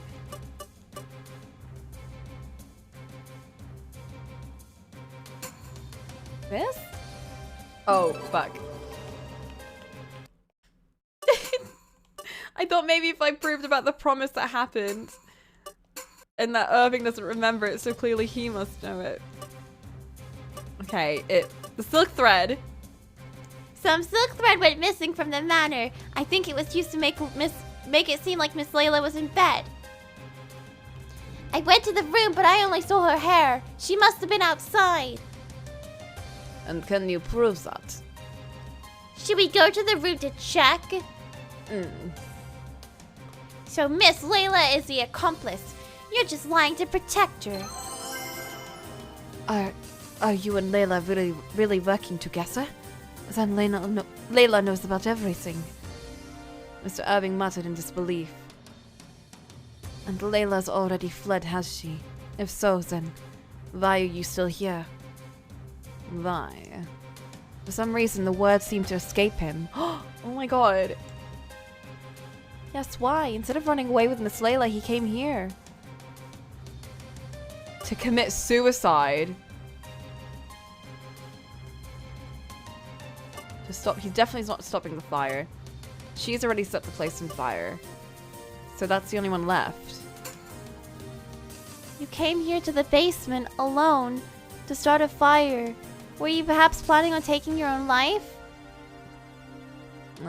Yes. I suppose it would be suicidal. If I burn this place, I will be the first one to go. It was like he was just realizing it for the first time. It seems like he didn't come here to commit suicide then. Fuck. Never mind. It was not to do that. It was to start the fire, wasn't it? But like, even when we left, the fire still started. You said the. Maybe he came to stop the fire. He wanted it without hesitation, unlike before. Never mind. That's not what happened. I didn't say that. You came to stop the fire. We didn't start the fire. It was burning when the world kept turning or something. Mr. Jack, you came here to stop the fire, didn't you? At first I thought you came here to start a fire, but doing so would be suicidal in more ways than one, given the circumstances we're in. A fire down here would put you in direct harm's way too. You would be able to prepare things in advance and then light the wick later, like in the dining room. Which is why you think I came to stop the fire instead, huh? Yes, the burning candle has already been set even before you came here, right? Oh my, you know everything, don't you? When it all comes down to it, you don't really have much to do with the fire at all, do you, Mr. Jack? You were cooking such a time-consuming dish at the time. You didn't seem to be doing anything until the fire. Layla only told me to take my luggage and get out of the manor before 8. I did not know much about any fire until then. I came here because Layla told me that she will erase my cursed past, which gave me a bad feeling. I suppose I should have just fled together with her. But when I heard about the fire, the faces of everyone in this manor sort of flashed before my eyes. What? No, Irving. No, these wabs. I could have done such a mediocre job. He stared at the candle in his hand and took a deep breath. Why not put out the fire? If I put it out, it'll feel like this is all over. I do not have the strength to do it myself. I see. Oh my god! He put it out himself because he's his brother and he'll carry the weight with him.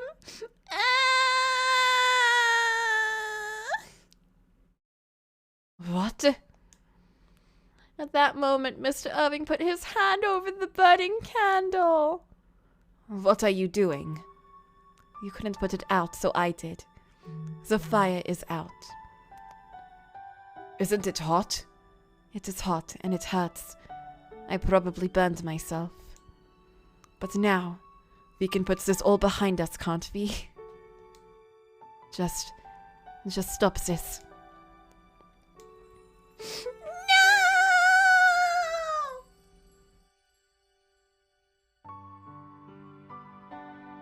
You really look impressive right now.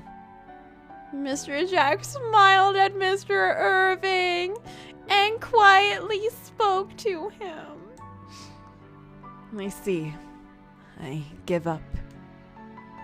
Watching them as they faced one another, I suddenly remembered the photo of them both as children. Aww. Everything may have changed since then, but I could still feel some of their old brotherly bond. Oh my god! I'm so happy for them! He does care about him.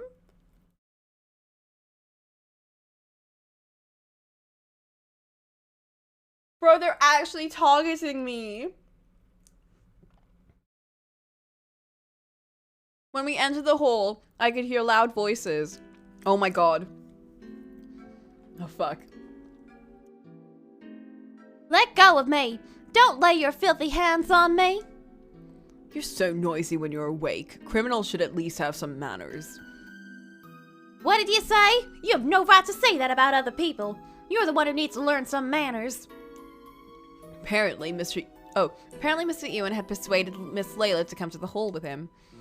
Oh, Ellie, Irving, you guys caught the chef? I was surprised to catch the lady here. She's the true culprit behind the fire. Ah!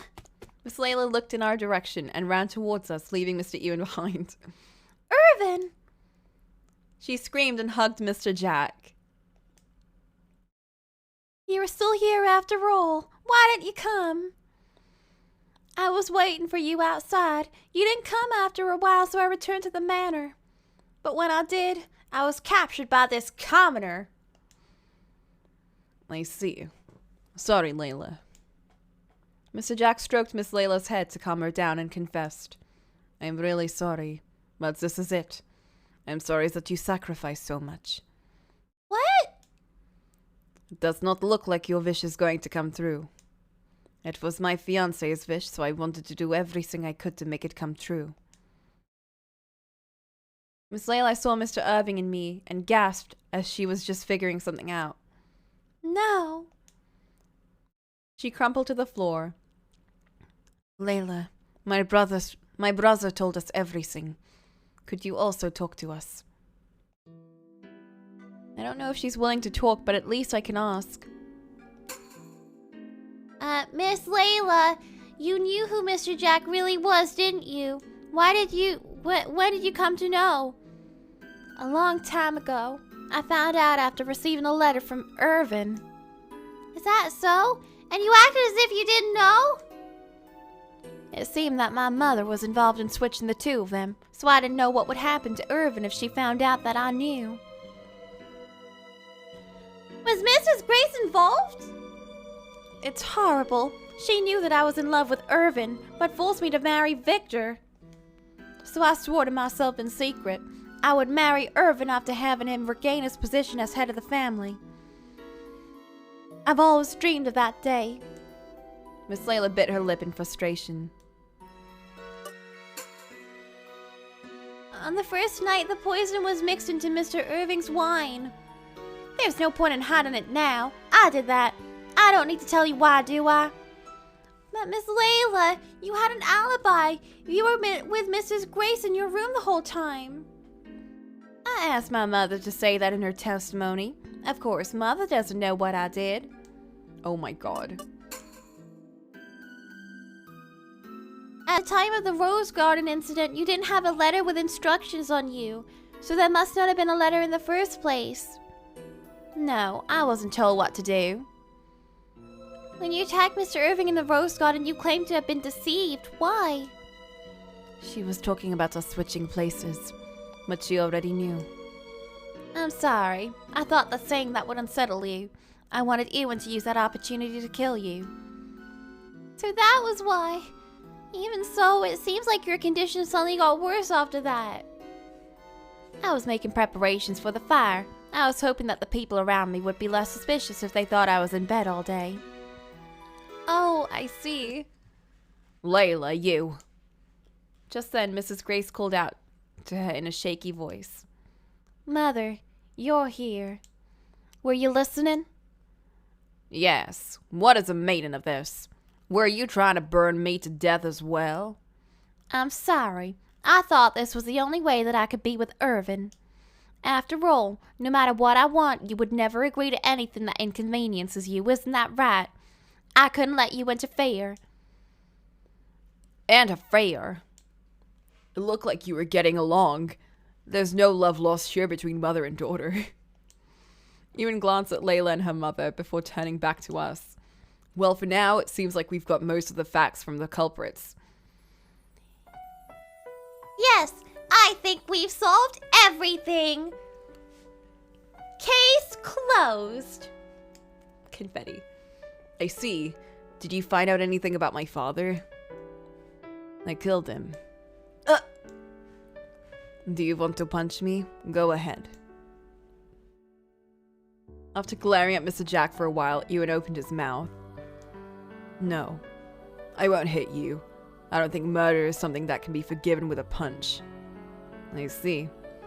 Then what are you going to do? Well, I don't think that anything can make this all better. But I don't think that this is something I can decide by myself.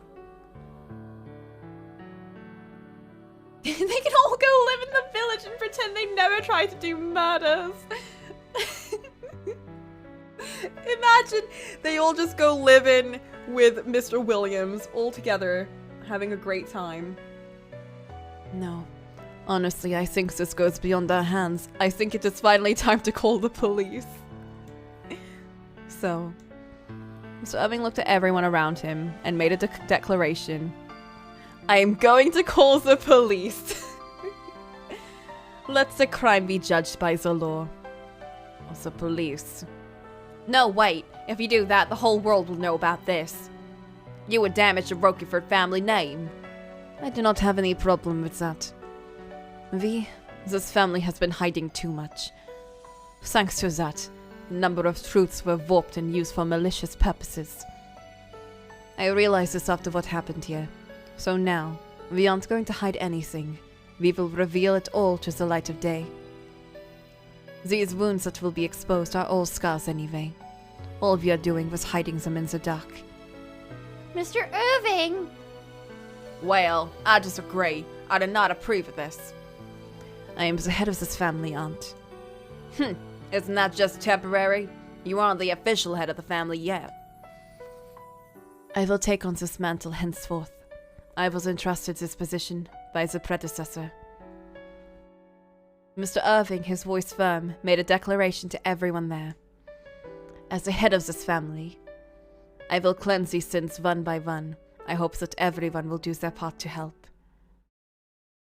And with that, Mr. Irving officially became the 10th head of the Roquefort family. 1 week later. Oh yeah. Oh my god, things are finally settling down. Most of the guests had already left. We found ourselves cleaning a much quieter manner. The police were always coming and going before, huh? Everything was so busy. Speaking of the police, quite a few have been caught now. I wonder what will happen. Oh yeah, but most of these were just attempts, so the ramifications shouldn't be too serious. There's a lot of premeditated murders going on though. Apart from Mr. Jack and Miss... Oh, there we go. Apart from Mr. Jack and Miss Layla, that is. Mr. Jack killed Mr. Keith and instructed other people to commit crimes too. Miss Layla is responsible for both a poisoning and an arson attempt, so the expectation is that she'll be punished severely as well. I know, right? I was really shocked about Mr. Jack. Well, maybe not as much as Natalie would be, as she was working closely with him. Louisa glanced at Natalie, who was cleaning the stairs. Are you okay, Natalie? Yeah, I'm okay. I was just remembering about the other day. The other day? When Mr. Jack left the manor, he gave me a hair clip. She took it out of her pocket and showed me. It was a lovely clip with a beautiful stone set into it. He said it was to keep my fringe out of my eyes during work. I see. Did Mr. Jack say anything else? Yeah. He told me he was sorry. And then I remembered I met him before. He pointed a knife at me back then. It was really scary. Now that I think about it, I think he also said sorry at that time too. All those years ago. Maybe it wasn't a black dog or a frightening criminal I met that day in the woods. Maybe it was just an ordinary boy. That's the feeling I get now. I see. I hope you won't have a reason to be scared anymore. Yeah, hopefully I'll be able to use this clip soon. Someday. When things settle down more. Aww. Yeah, you do that, Natalie. Eventually, we finished cleaning, and Louisa and Natalie each went to work elsewhere. What should I do? While I was deciding, someone came through the front door. Oh my god, who's it gonna be? My heart is pounding. Yes! It's Ewen! I was hoping. Hey, Ellie, I'm back. Oh, Mr. Ewen, welcome back!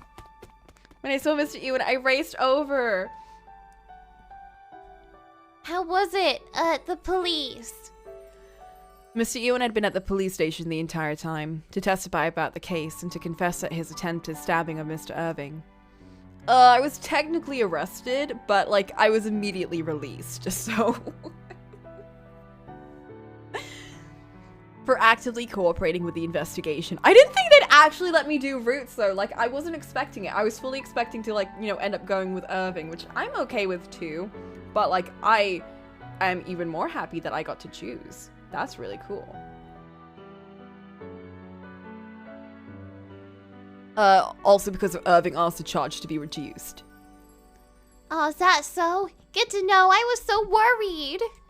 I breathed a sigh of relief. I had a feeling the charge wouldn't be too severe, but to actually hear it in person was truly heartening. Oh God. Anyway, I've done all I can here. I can go home now. Home. Right. You can't stay here forever. Meh. I'll miss you. Yeah, to be honest, I'm sad too. Sad to have to leave you, especially. Oh my god. Mr. Ewen. I found myself gazing into his eyes. Eventually he spoke, a serious look on his face. Ellie, would you like to come with me? What? By that, you mean? Leave this place. Stay with me. Oh, like, don't worry about money. I actually found out I'll be inheriting my dad's estate, so that should be enough for us to live comfortably for a while. You can be my maid! Thanks to what happened here, I got to know one of the police officers and they asked me to help their cause. Point is, I got a job. He's police! So, can you come with me? Mr. Ewen. Oh my god!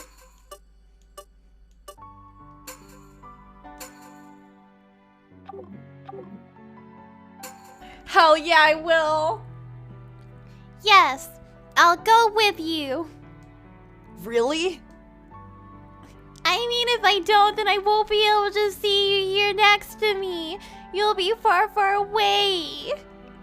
That's right. Thanks, Ellie. From now on, we'll be together forever. Oh my god. With that, Mr. Ewan hugged me tight. There should be many things to think about, and yet my mind is somehow totally clear. If I'm with him, everything will be fine. Somehow, it seems natural. Oh no, Irving! Don't look at me! No! I thought we were just gonna leave and we wouldn't have to deal with any of that. No, Irving, don't speak to me.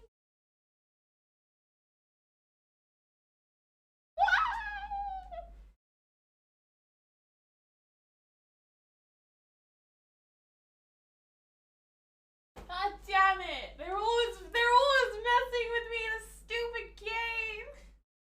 Why can't I just be happy? Why can't I just run away with my refreshing like a spring breeze boy who's really sus but actually really sweet? Why do I have to deal with the consequences of my actions all the time?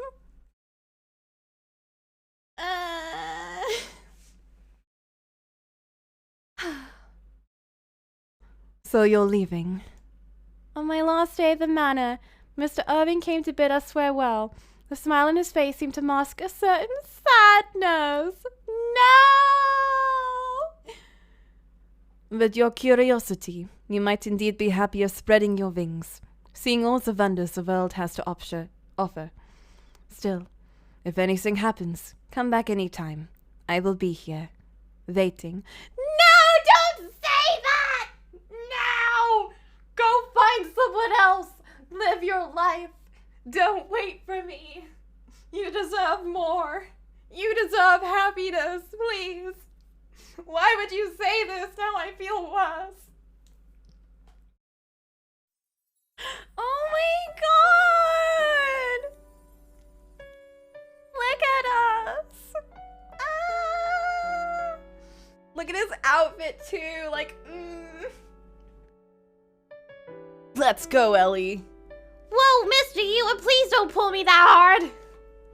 With Mr. Ewan's firm grip leading the way, I left the manor. Hey, enough with that Mr. Ewan business. I'm no longer a guest. Oh, right. Then Ewen. Yeah. Hey, are there any places you want to go? We'll head to London for sure, but let's not stop there. You've been locked up in that manor this whole time. I'm sure you want to enjoy being out and about, right? Places I want to go? Well, I've never really thought about it. I thought I'd be working at the manor forever. It's so exciting. The sky above me feels so much higher.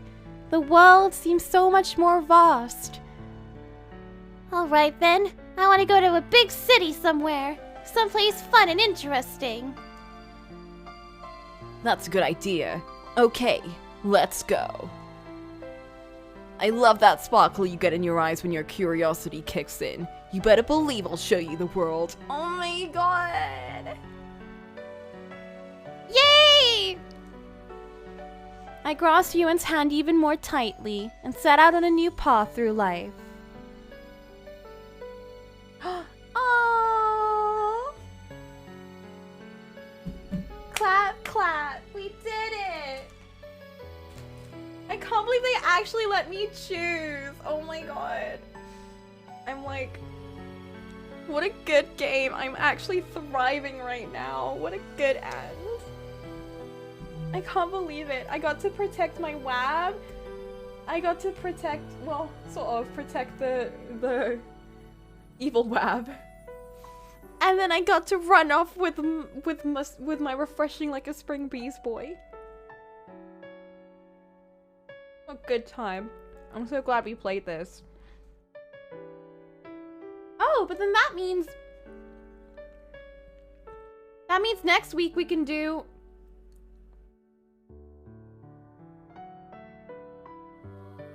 We can do 13 Sentinels.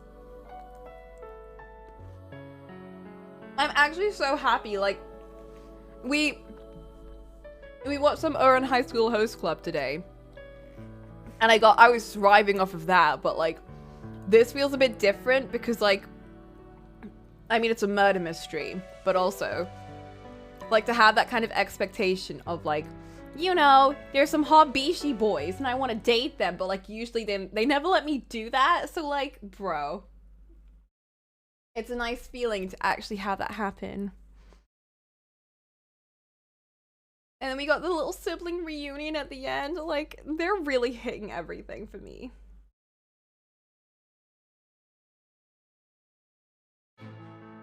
Road to Freedom.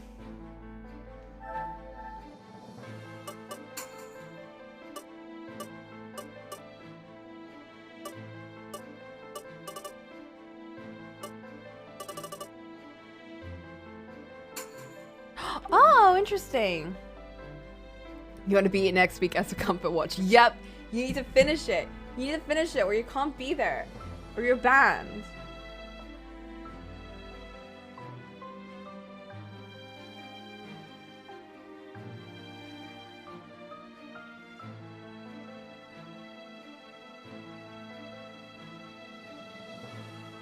Should we look at the other end as well?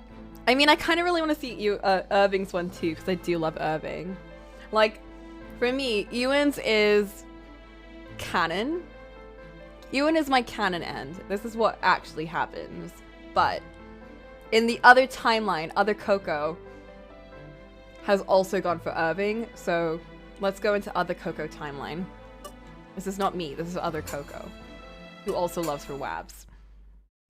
But other Coco loves her wabs more than her sus boys, which is a crazy thing to say. Like, we both love them, but other Coco likes the wabs a bit more. Oh my god, I don't want to hear, but I don't want to hear Ewan. No, Ewan, no, don't look at, no, don't look at me. Ah! Thank you for asking, but I can't. No, Don't look at me. No. I just want to give it a shot. That's all. Don't worry about it. No. Okay, thank you. Bye. This didn't happen. I'm not looking at this. It was then that I noticed someone standing behind the pillar. Huh? Mr. Irving? Sorry, I did not mean to listen to your conversation. He emerged from behind the... No, this is sad for him now because he was listening to the other conversation. Ah, these boys. They're making it so hard for me. He emerged from behind the pillow somewhat sheepishly. The soft boy. Oh, you were listening. Yes, but still, are you really okay with this?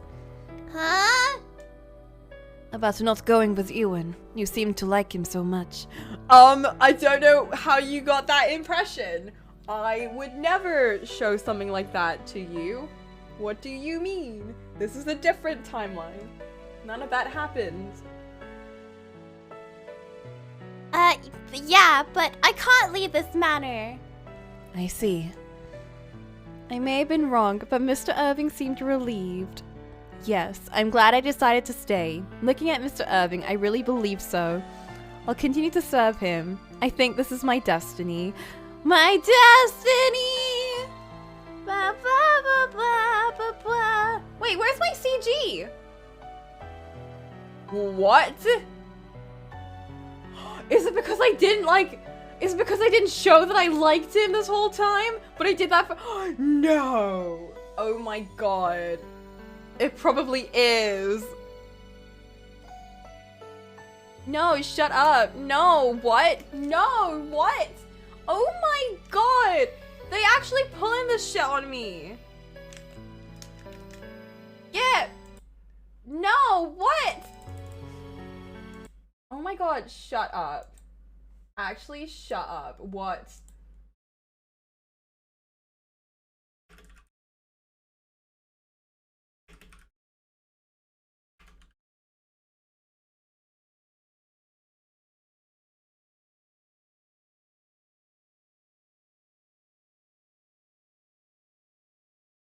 Unless it's at the end of the credits. Maybe.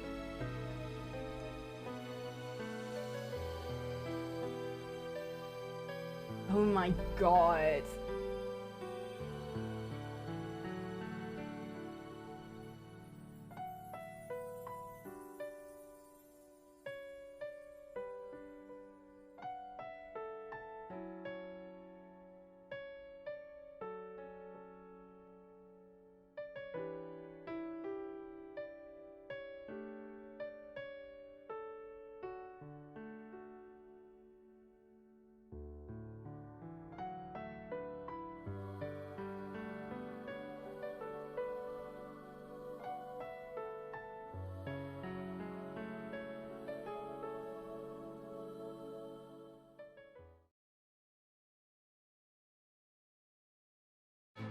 Nope.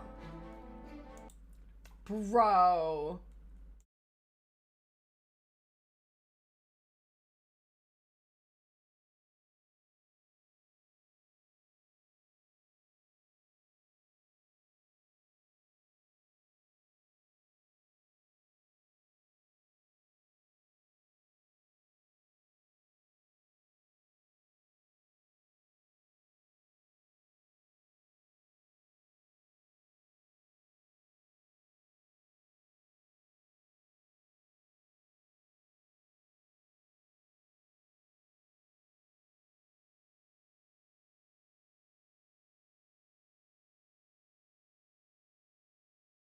Whoa!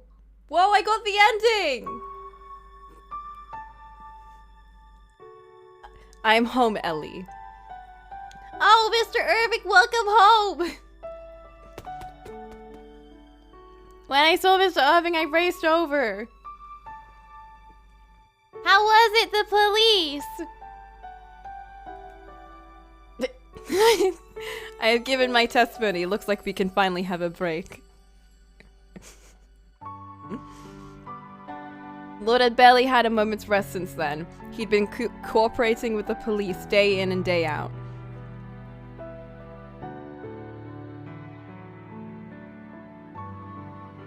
It'll be a while before the investigation is fully over, but I'm glad we can at least have some time to breathe. Oh, that's loud. Will you be retiring to your room? Val, how was your workload?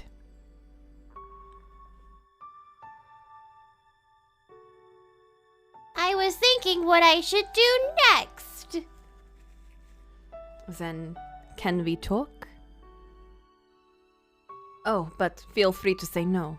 It is not like I am ordering you as a part of your work.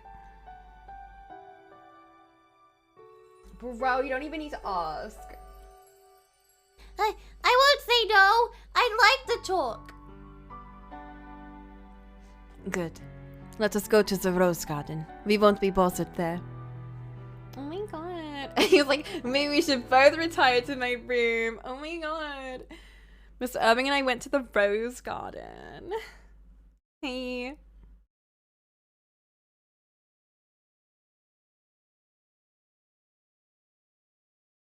So, have you had any more dreams since then? The question came suddenly while we were walking among the flowers.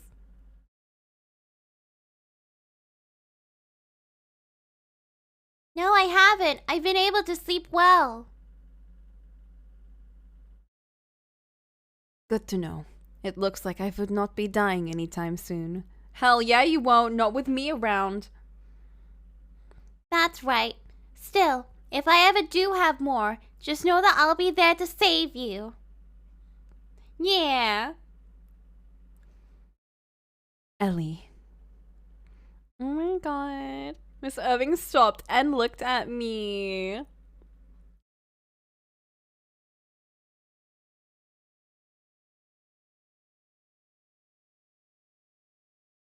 Oh my god! Thank you. I am really grateful to you. His little bow.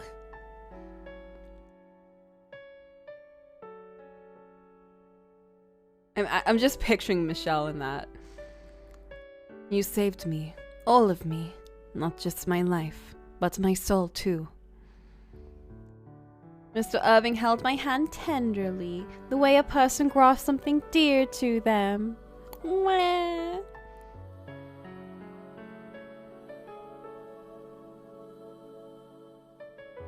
It felt like there was no distance between us, even though, given our social positions, there should be.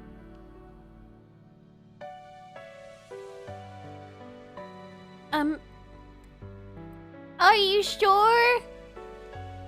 If you are fine with it, then so am I.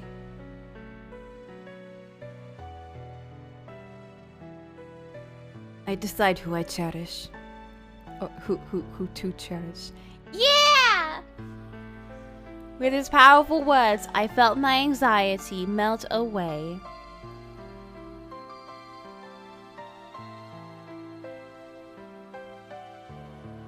Speaking of dreams,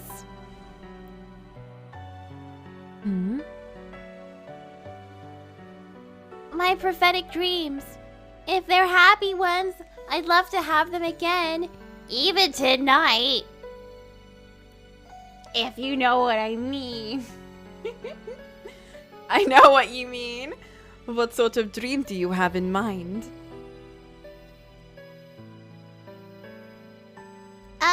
Well, Winku. First, my lord, you'd be by my side. Yes. After that, I revealed all the dreams I'd like to have to Mr. Irving. He's got such a soft face there. My dreams of a happy future for both of us.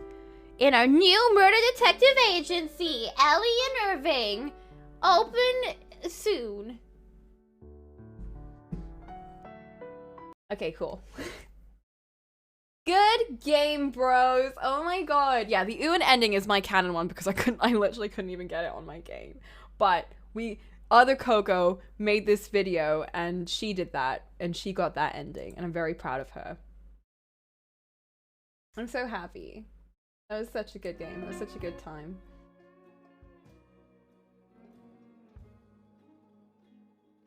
Clap, clap. Ah. Oh man.